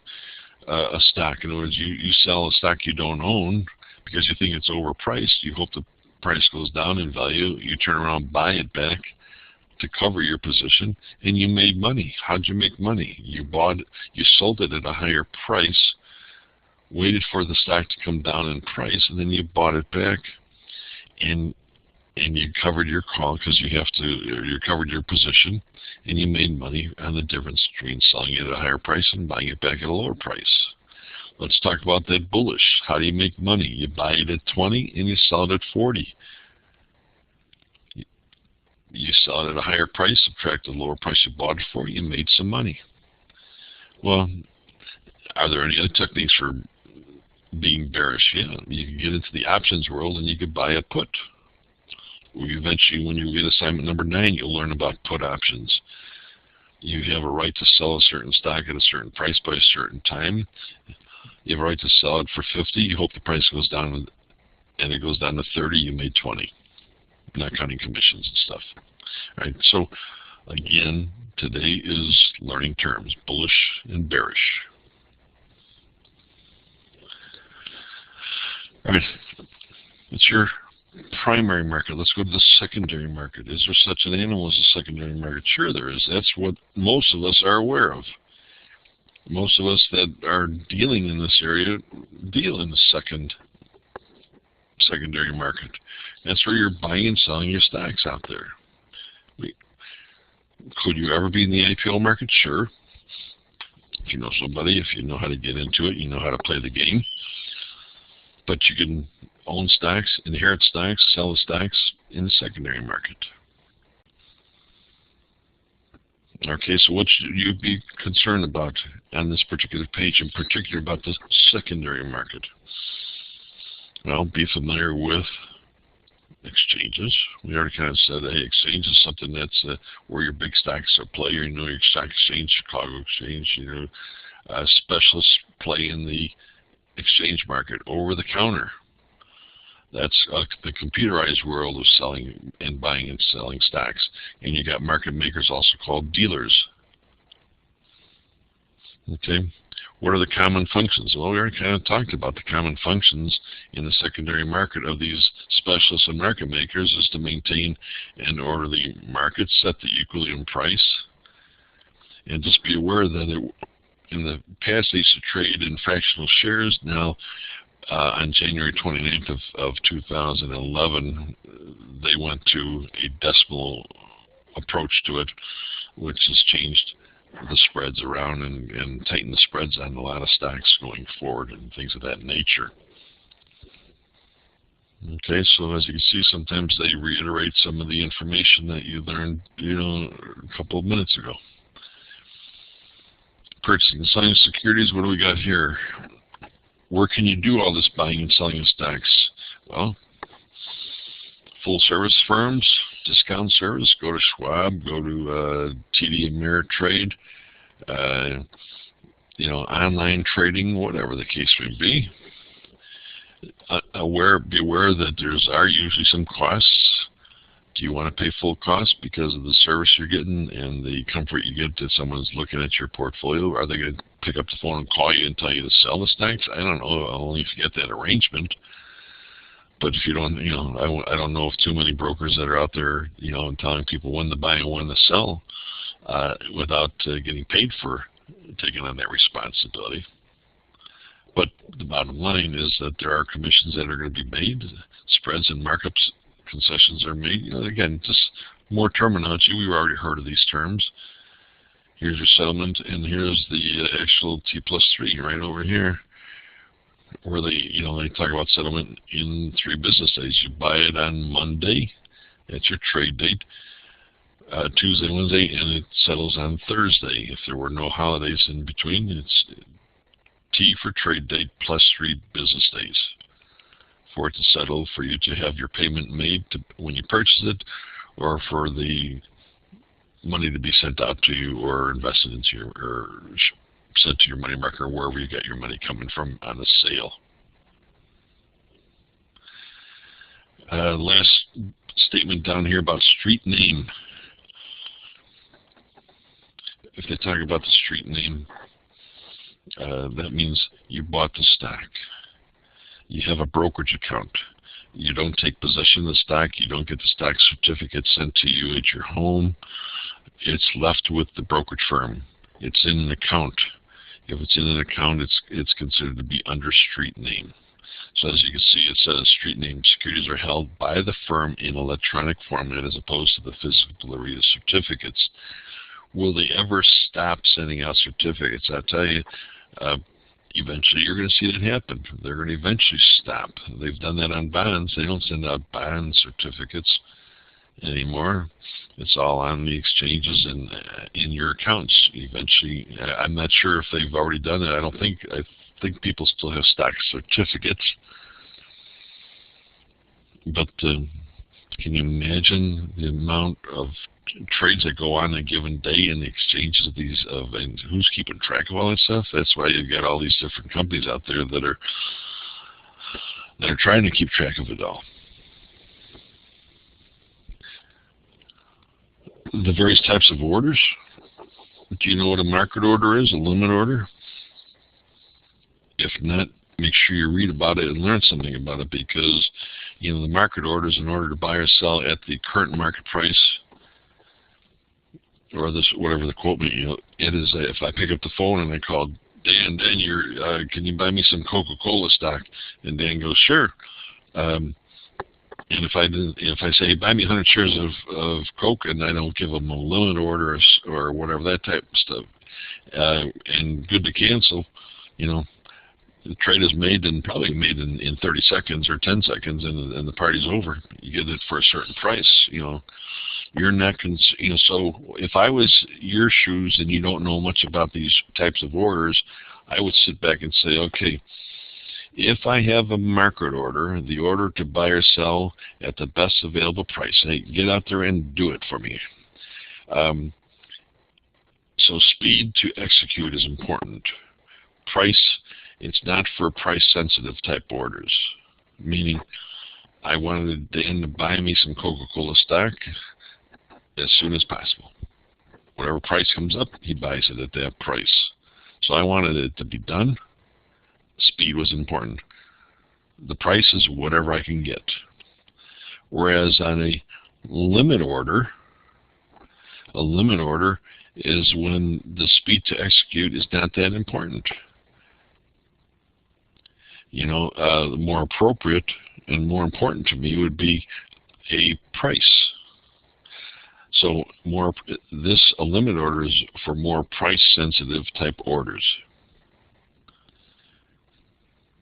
If it's a day order, and I called Dan and said, Dan, can you buy me some Coke?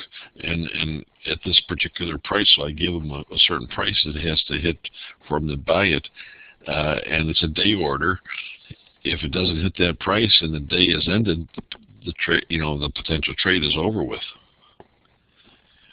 If I say, no, Dan, buy me some Coca-Cola at this particular price, good to cancel, then he'll continue to hold it until it hits that price, and then there might be a cutoff date when the good to cancel occurs. I've heard that good to cancel could last 30 days, 40 days, 50 days, 60 days, 70 days, 80 days. It all depends on the firm. So, of course, whoever you're dealing with at that point, you'd want to make sure that you know how long that order will last out there. So what's the difference between a market order, limit order, and a stop limit order? Or a stop loss order? Those are, for me to sit here and rattle them off, you could read about them. Okay, you should read about them. They're on pages 23 through 25 of the Mayo text. So do yourself a flavor and make sure you understand these types of orders. Speed is important. Price is important. How do you limit your losses? By putting in a stop loss order, that type of stuff. How do you save some gains? The market has gone up and you put a sell order at a certain price below, so at least you can benefit on some of the gain. You don't lose it all. I would believe that they would expect you to understand these types of orders going forward. All right. 7:28, so we got about 32 minutes. We got to move on it a little bit. Third and fourth markets. What's the distinction between the third and fourth market? Let's draw a line.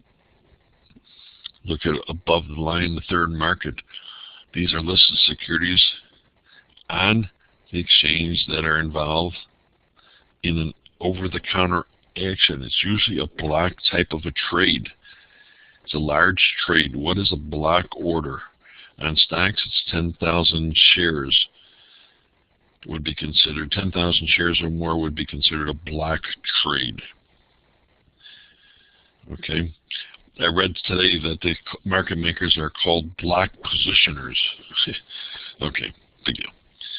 I won't worry about that for any exam. But the intent behind it is that the firms out there, the brokerage firms, arrange these trades between institutional clients. But what's an institutional client? Well, an institutional client is a pension plan. It's a money market fund. It's a what else we got besides it's an insurance company. Lots of money, want to trade big orders for whatever reason, and the brokerage firms will put those particular institutional clients together. Somebody wants to buy, somebody wants to sell. The intent is that they will, their hope, and they should be able to get better execution prices, paid less in the commissions. But it's done not on the floor of the exchange, kind of done privately off the floor. But look at that last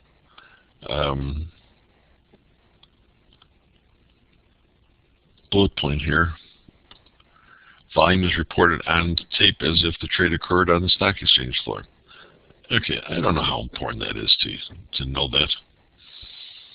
Unless you're trying to say, there were some big trades done between institutional, will the consumer know about that trade in the marketplace? And the answer is yeah, because the trade is reported on the exchange floor. Whereas in the fourth market, that last bullet point down here, volume is generally not reported on the tape. And don't ask me why, but this is institutional traders out there that don't even want to deal with brokers. They just pick up their phone and call their buddy at the other, Fidelity picks up the phone and says, we're going to unload 500 shares of Apple, and ask Vanguard, do you want to buy them? Or ask some pension plan, you're looking to get some Apple into your portfolio, and we're selling 500,000 shares of it. They play within themselves. It's all on the electronic. The second point uses electronic communications. The term that used to be always related, when you talk fourth market, you use the term Instinet. I-N-S-T-I-N-E-T.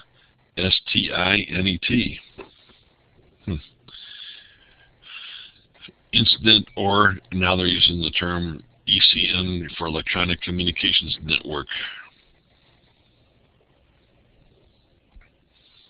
So it's just that's where trading takes place.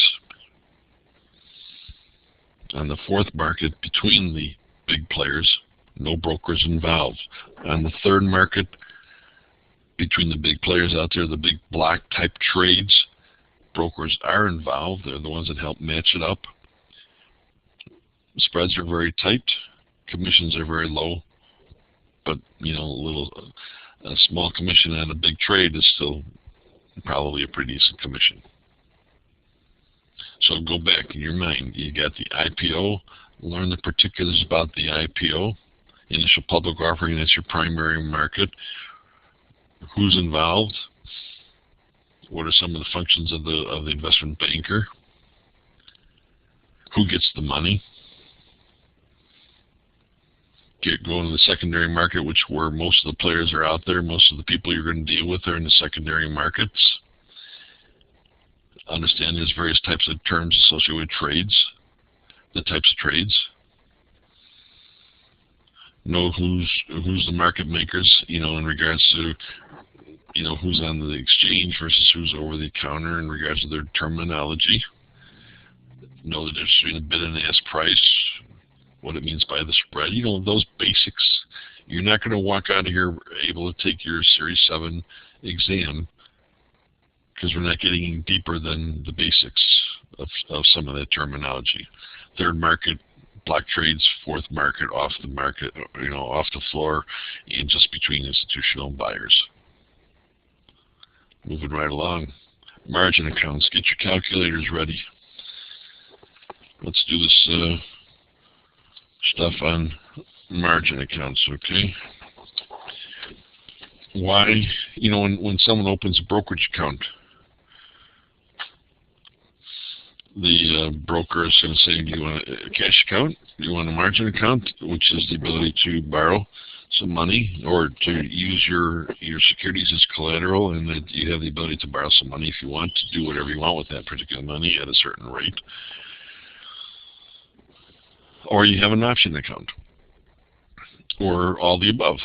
I guess someone can have just a cash account, a margin account, and an option account. Some people who have an option account probably also have built-in margin in there. So margin is part of an option account. Okay, what's the intent though? Margin account uses leverage. If you use borrowed money and then you pay back the money you borrowed, but you paid interest on that money, but the bottom line is it allowed you to buy a larger quantity, and the price went up and you made some money. You spent less money out of your pocket, used the leverage to buy more shares, get more of a profit, and you're very happy. And we're going to go through an example. But leverage works on the downside too. In order, you could lose a lot of money because you did leverage and you lost a larger quantity of money. And we'll see how that works. Some key terms that you better memorize and know for a fact: this initial margin requirement, and it's set by the Fed. Who's the Fed? Those of you who are not in the marketplace, it's not the federal government. The Fed is the Federal Reserve Board. But I tell you, if you talk about the Fed to a consumer, they're going to think the federal government. They're not going to say, oh, that must be the Federal Reserve Board. So do yourself a favor and make sure you know the difference. You know who, when they talk about the Fed, make sure that the person who's talking to you is referring to the Federal Reserve Board, or you're talking to somebody that they know you're talking about the Federal Reserve Board and what they can and cannot do, versus the federal government and what they can and cannot do. When we get into the assignments and the stacks and talk about the Federal Reserve policy and the fiscal policy, who is the one that governs the monetary policy, which one is the one that handles the fiscal policy, that type of stuff. Very important to know the Fed Reserve Board is different than the federal government. Okay? And the initial margin on a trade, 50%, was set by the Federal Reserve Board. And yes, you should assume 50% because that's what their initial margin requirement is. It's 50%. A wirehouse, a brokerage firm, could say that their initial margin, if you want to work with them, is 60%. They have a right to ask you to pay a higher amount into the account, but the minimum has got to be 50%. Maintenance margin requirement, that percent is set by the firm, true, but my understanding is that the New York Stock Exchange has said that 25% as the maintenance margin requirement is the requirement that is the minimum. Notice that the author of this slide says assume 30% unless told otherwise. Don't know where that's coming from, because you heard it, you're reading it right there in front of you. But what about the guy up in, or the student that's self-studying in the mountains in Montana? Does the textbook say assume 30? I don't know if it, unless stated otherwise. I would say learn the basics. The New York Stock Exchange says 25% is the minimum. The Federal Reserve says 50% is the minimum initial margin requirement. And then in your test question, if there is a test question, watch for the stated numbers used in the test question. Again, learn the process and you're going to be okay. The mechanics of the margin call will be, in essence, what takes place, on a margin call. Well, they're looking at the brokerage house is saying, hey, you must maintain a certain amount of equity. Well, what do they mean by equity? That initial margin on the previous slide here, this initial margin that they talk about right here, is the money that the investor has to put up. It's not the money borrowed. The initial margin requirement, how much do you have to pay? 100 shares at $10 a share is $1,000 for the trade. If the initial margin is 50%, you have to put up 500. You could borrow the other 500. So initial margin is the equity. The firm says 25% or 30%, whatever it says in the question, is the amount of equity that you must maintain in your account. Okay. Having said that, let's move into these two formulas. You need to make sure you know how to do these. There was an actual test question on the comp exam concerning it. So what I'd like to do is I want you to jump down to the one down here. Below the line here, I'm going to put this line here. I want to work with what's below the line first.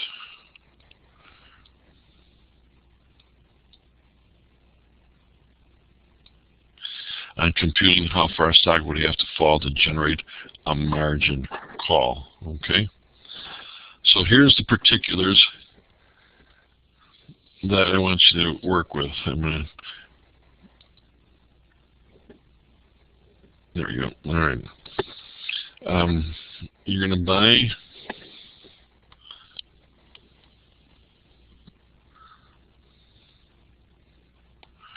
You're going to buy 100 shares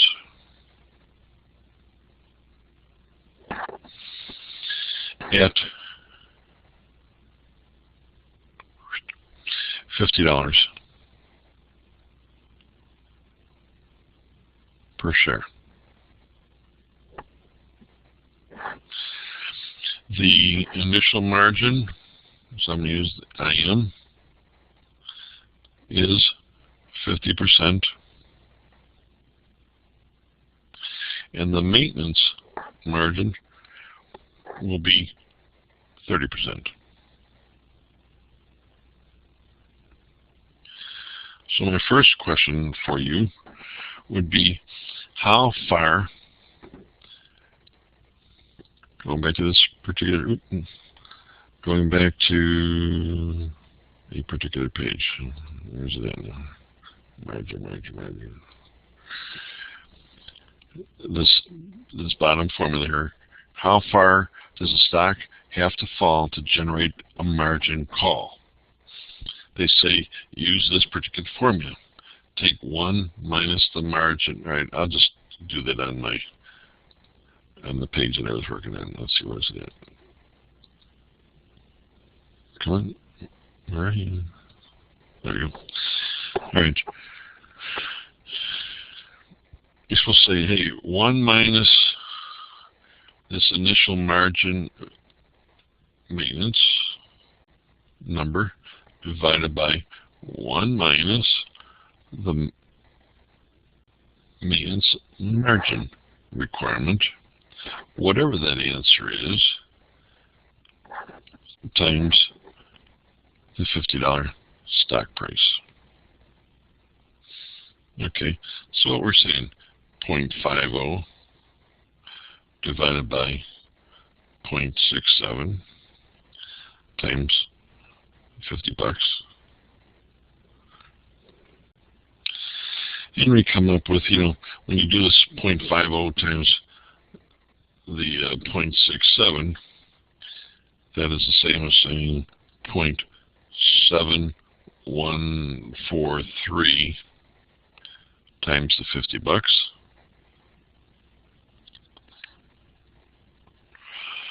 Gives you the answer of the stock must fall below $35.71.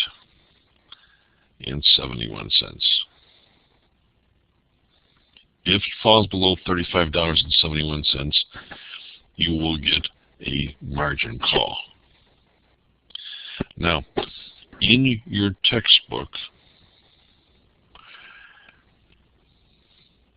they show this type of a calculation, and they have, and I'm trying to see where the page is at now. Do I have a page written down for this?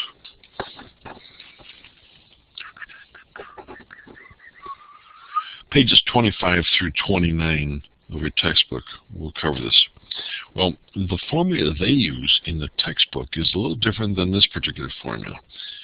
And the formula that they use in the textbook, if you have your Series 7 and you took your test, the licensing test in this particular area, the question they said, hey, why don't you just do this? The amount of money borrowed.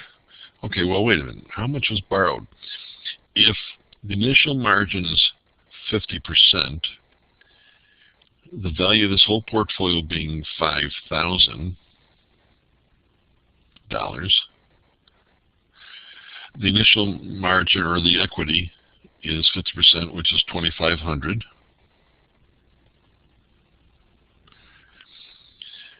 That's your equity.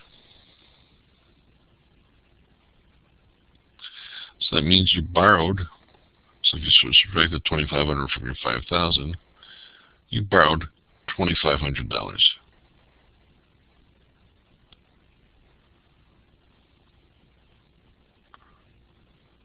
Break it down into one share. I mean, the formula that we just did at the bottom of this particular screen. Come on, I'm trying to get the word borrowed here, right?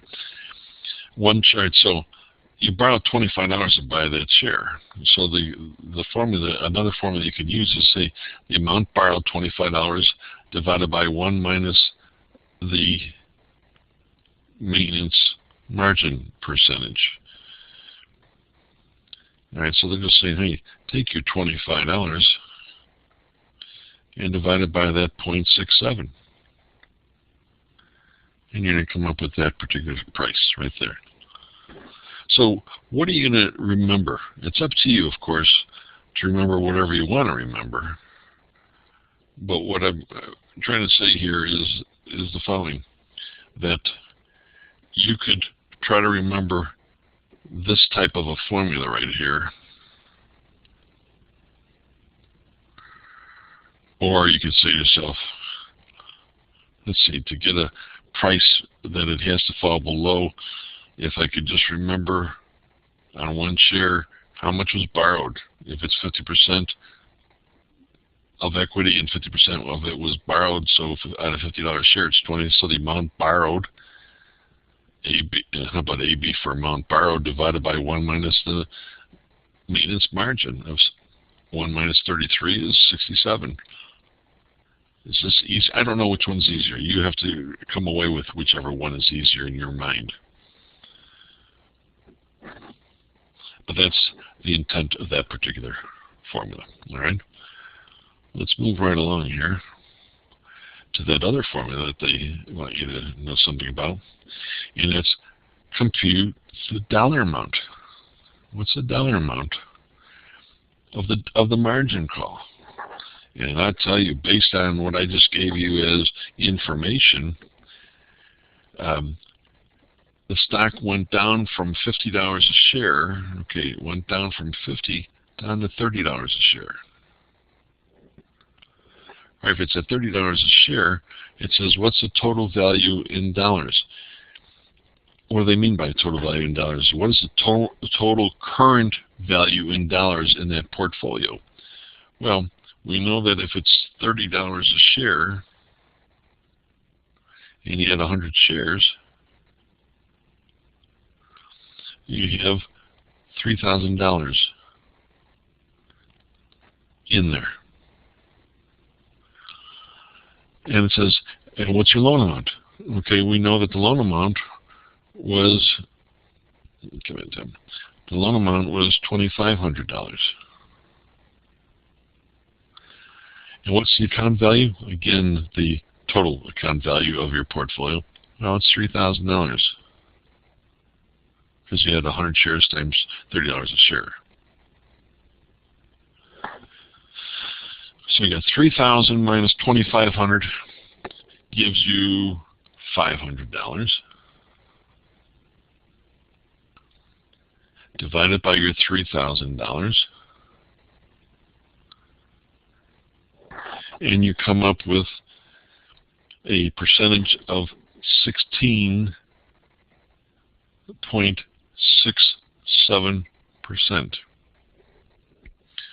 They say, hey, the account equity percent is then compared to the maintenance margin. Well, if I've got 16.67 account equity, because that's how much money of equity I've got in the account, because I had to get rid of the borrowed money from the value of my account, and I should have had 30%, because they said the maintenance margin percent is 30%, then how much are they going to come at you for in regards to the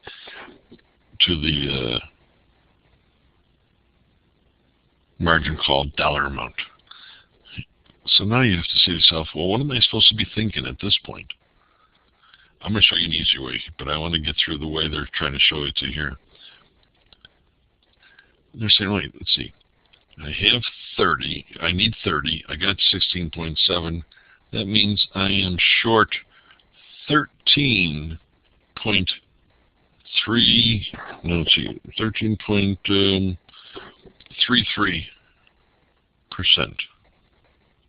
I'm short. I'm down that. Well, if I take that negative 13.33%, multiply it times the account value of $3,000, it says that I'm short $399.99, or say $400 is what I'm short. And that's what the margin call will be for. Hey, you gotta give us another $399.99 to add that to this $500 to give you a total of $900. That's what you should have. All right, so I say to myself, let's look at this a different way.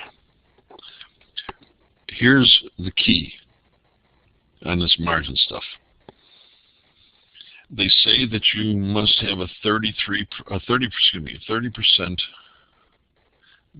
maintenance margin in your account, which is how much equity must your account show us that you have. Your money, not their money, not the borrowed money. How much equity? You need a 30% amount of equity. The value of your portfolio when the stock dropped was $3,000. That's the value in your portfolio. You must have 30% of, multiply that times 30%. You must have $900 of equity in your account. That's how much equity you're supposed to have. Well, how much equity do you have? Okay, my value of my account is $3,000. I borrowed $2,500. So my equity that I currently have is $500. No, you need $900. So how much you're going to have to pay in? $400.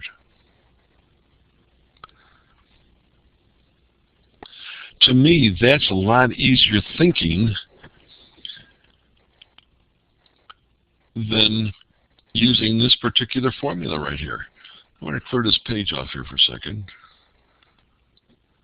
And look at this formula. You know, say to yourself, can I remember this formula right here to be able to come up with how much equity I have compared to what I'm supposed to have, then take what I'm short and multiply it times the account value, instead of saying to yourself, what do I need? If they tell me I need to maintain a 25%, let's change it. I need a 25% maintenance margin amount. If my account has a value of $10,000 and I need to have 25% of equity, I need $2,500 of equity. That's what it's saying. You better have that in your account. Okay, so then look at your account. How much is your account worth? Oh, my account is worth $7,000. I'm just making up these numbers. Well, what did you borrow? I borrowed $4,000. I need to have $3,000 of, I have $3,000 in equity. Wait, you're only supposed to have $2,500. You know what? They're not going to give you a margin call. You should have, you need $3,000, they say here. How'd you know that you needed $3,000? Because the account values were $7,000. Okay, you borrowed $4,000 some time ago, and you need to have at least $3,000, and you got $2,500. Excuse me. Backtrack here, guys. You have $3,000 in equity, and you need to have at least $2,500. There's no margin call. They might give you a question and say the stock went down, will there be a margin call? And you might say, no, I have $3,000 of equity. They say I need to have at least $2,500. I've got enough. There will not be a margin call. That's fine. Or if they come back and say, will there be a margin call? And it was down lower than that, and you're supposed to have $2,500, and you only have $2,000. Well, then you say, okay, well, I'm short $500. I need the call is going to be for at least $500. That's the idea. Actual test questions are like that. Now, I can't say it's going to be on your exam, but I could say to you that it's very possible that they're going to have another margin call percentage. So that's up to you to learn. It's on 25 to 29. Learn those two calculations. So you might remember I told you about setting yourself up a booklet on calculations. Well, there's 2 different calculations there out of those 65 that I was talking about. All right, let's move on to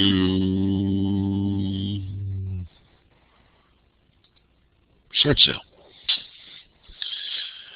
All right, short sale is in your book on pages 31 to 35. They're going to give you explanation about the short sale. They're going to show you this picture here on one of those pages, and then they're going to show you that picture there on covering the short sale. So let's kind of go back to what's the idea of a short sale.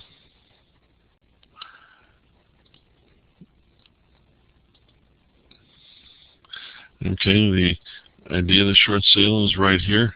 It's a bearish position whereby an investor borrows the security from an owner, sells it in the open market, buys it back to cover it, and then they return the security to the owner, original owner. Okay. Remember I mentioned about characteristics?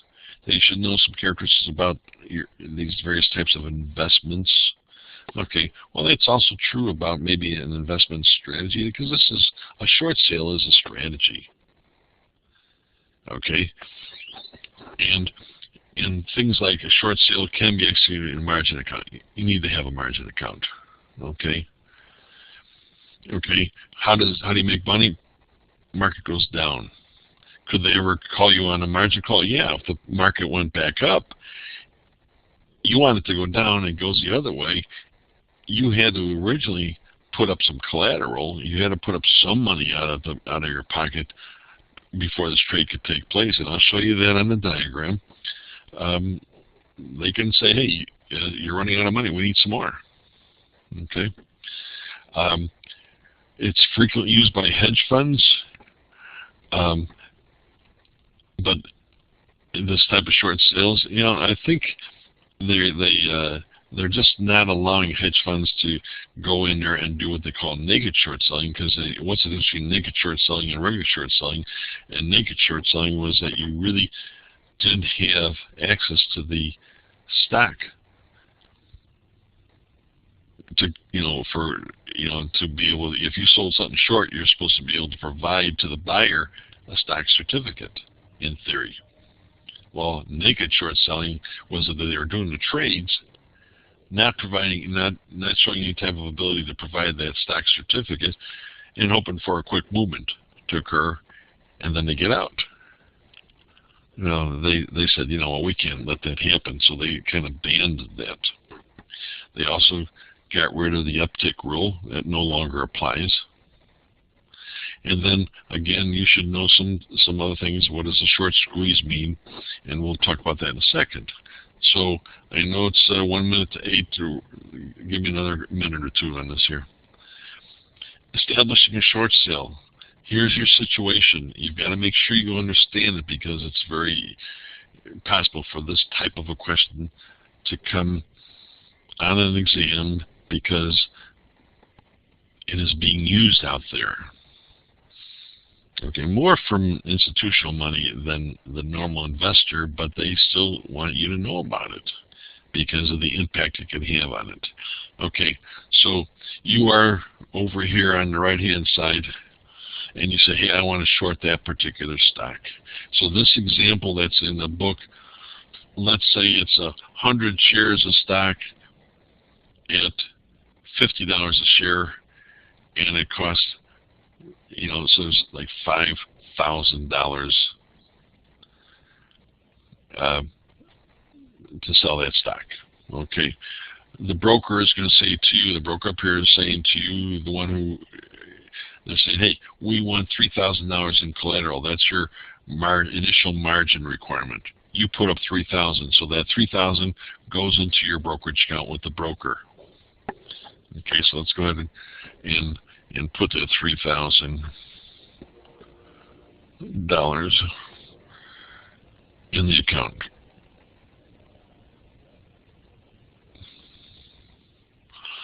All right, you sell the stock at $50 a share. The buyer who bought it from you pays $5,000, and that goes into your account. So right now you got $8,000 in your account. Okay, that's totally in your account. You, in turn, who just sold that stock have to, in theory, get this certificate of that XYZ stock and get it to the buyer. But the thing is, you don't own the stock. Well, if you don't own the stock, what do? You ask your broker, hey, I want to sell it short. I've got a margin account. I'm an experienced investor. I want to get it done. And the broker says, fine, you can do that. And the broker goes into the brokerage firm and says, hey, we need to borrow 100 shares of XYZ stock out of Heather's account at the brokerage center, and use that and give it to the buyer, who happens to be Joanne. She's the buyer. Okay. Now, Heather, do you know that that's happening? And the answer is no. No one's saying, hey, by the way, we borrowed some of your stock. They can do that. Why? Because if you have your stock in street name and you have a margin account in your brokerage account, you, by having it that way, you are kind of saying that you are allowing them to borrow that stock out of there. But, it's not going to hurt you. They'll give it back to you. You may not know the difference. And if there was a dividend paid, you will still get the dividend. It's not like you lose anything in it. It's just that you gave up some of your shares because they had to be able to provide some type of a certificate to the new buyer out there. So that's the process. So you've got to know about that type of approach associated with the buying and the selling. And your book does a nice job of taking you through all this stuff, and they tell you this what happens here, then this happens there. You should be aware of that. All right. And then quickly, the next page kind of says, okay, now you got to cover that situation. All right, so the stock went down in value. It went down from $50 to $40.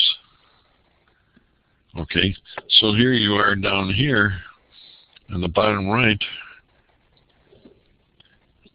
and you need to cover, you want to be able to make some money, so you go out there and you buy the stock for $40 a share. Okay, so when you buy it for 40, remember you had up here in your account that original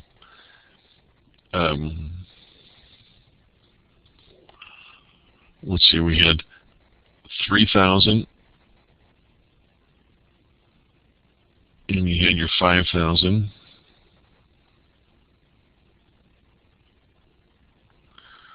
for a total of 8,000 was in your account.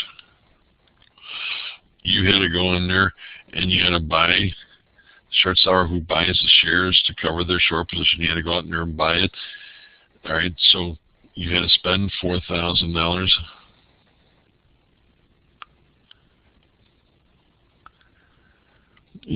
From the proceeds of the sale, leaving you with $4,000 left in your account. Brokerage house gives you your collateral back.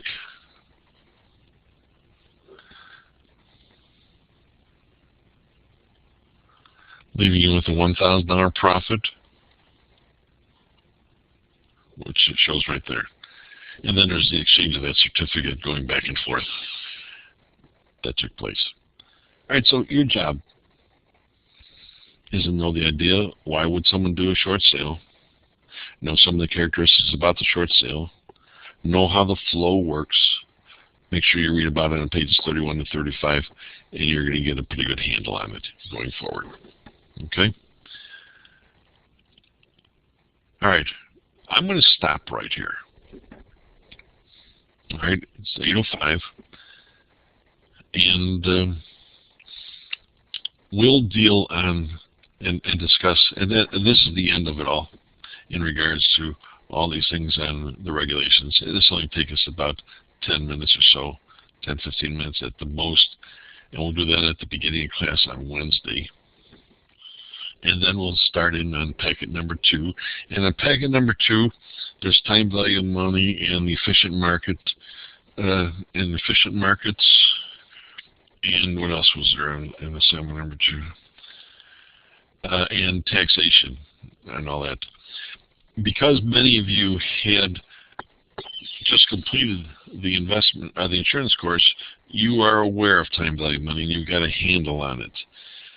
So the way I look at this is that I will do the time value of money after we've completed all the rest of the work in that particular assignment. In other words, I won't do that at the beginning because it shows up at the beginning of the assignment. I'll do that more at the end of the assignment. We will finish this particular assignment number 1. We will go in and talk about the efficiency of markets and taxation on markets and financial planning and stuff like that associated with investments. We'll get that done, and then we'll do the time value of money. So those of you who feel like, I don't want to spend my time hearing about time value of money, then you can walk if you want to. You know, that's up to you. But I'll give you my approach to time value, and I'll take you through it. Now, I know that I can't remember if it was someone this is your first class. Maybe you and I ought to talk a little bit, but you know, this is going to be, if it's your first class and you're not in the business and you don't have any licenses in investments, this is going to be coming at you, and it's going to be making your head swirl a little bit. And if you don't know how to do time value, you really got to make sure you have a calculator and take good notes. But maybe you might want to consider a time value of money calculator course, which some people have gone through in the past. DePaul offers one. I don't know if they ever have enough students to make it work.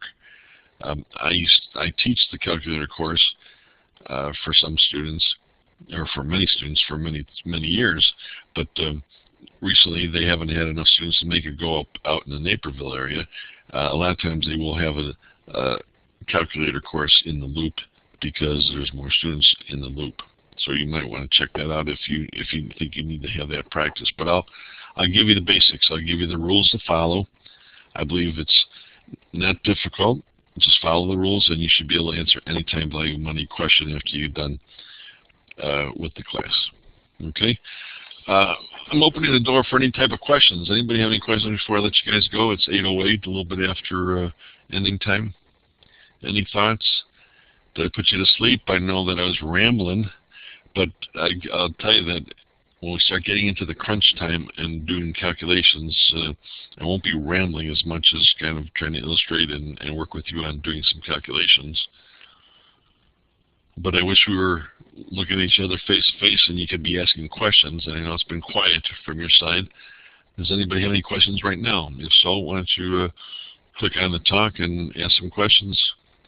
If you want to take off, go ahead. I will see you on Wednesday. Anybody? Thoughts, questions, concerns, comments, criticisms? Okay. If there are no questions, see you later, alligators, and all that stuff. Is there a Financial Calculators for Dummies book? And the answer is yeah. You know, there are books out there.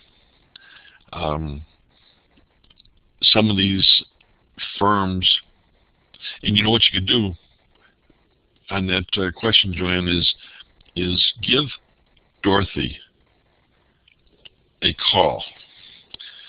And Dorothy's telephone number, and she could tell you, number one, if they have a calculator course, and if they don't, do they have a calculator book, handout book available, or if not, she can give you the numbers of some of these companies that do have how to use your HP, Hewlett-Packard calculator, so on and so forth, and they take you through many calculations with all the keystrokes. So yeah, that's available out there. If you don't get any satisfaction, then I want you to give me a call or at least send me the email, and we can talk, and I could help you out on trying to find that type of stuff. But Dorothy's telephone number is 312-362-5321. She's the one who's in charge of the programs for the CFP. Dorothy Haganasi, 312-362-5321.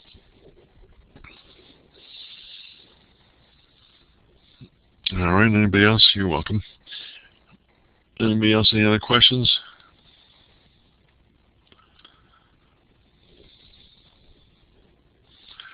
Dan, if you're still here, because I see you haven't checked out yet, how long have you been in the business?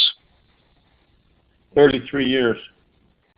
All right. Actually, I started out as a commodities broker, and with the advent of computers, that kind of went by the wayside, so I figured I'd better do something else. And I've had a Series 7 for over 20. I just got my 66 last fall. Okay. So now it's going to deal with the clients in a financial planning type of a way of doing things, the bigger picture. Well, I'm actually serving a purpose for a firm. I work for Athena out in Des Plaines, and I have an on-air presence on CNBC, Fox, and those things. They ask me for my opinion for what that's worth. So we're trading off. I give them their economic forecasting, and they help me out with the investment planning. It's kind of a team effort right now. All right, good.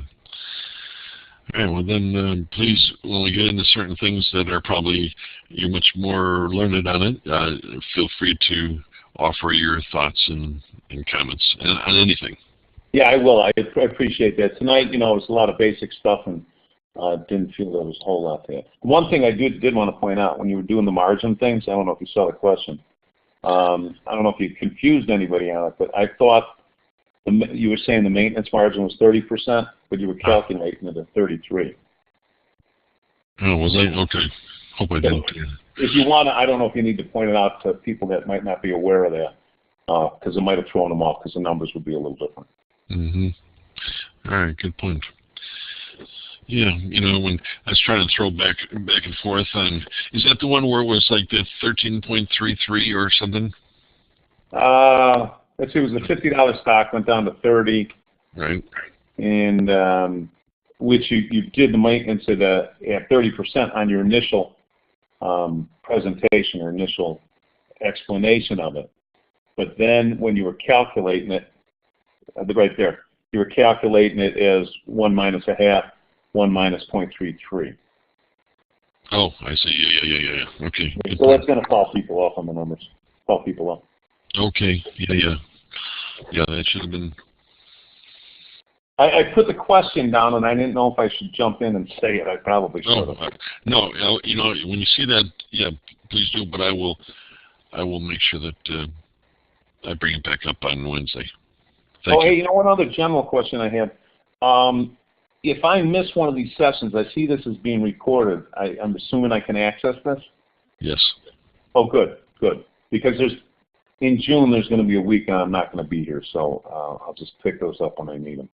Okay. Yeah, definitely. And that's one of the values of the online is that they have everything has been recorded.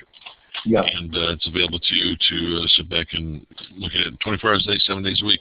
So. Yeah. Okay. Great. Appreciate it. All right, sir. You take care. See you on Wednesday. Thanks, Donald. All right, everybody. Any other questions? If not, I'll see you all on Wednesday. Take care now. Thank you. All righty.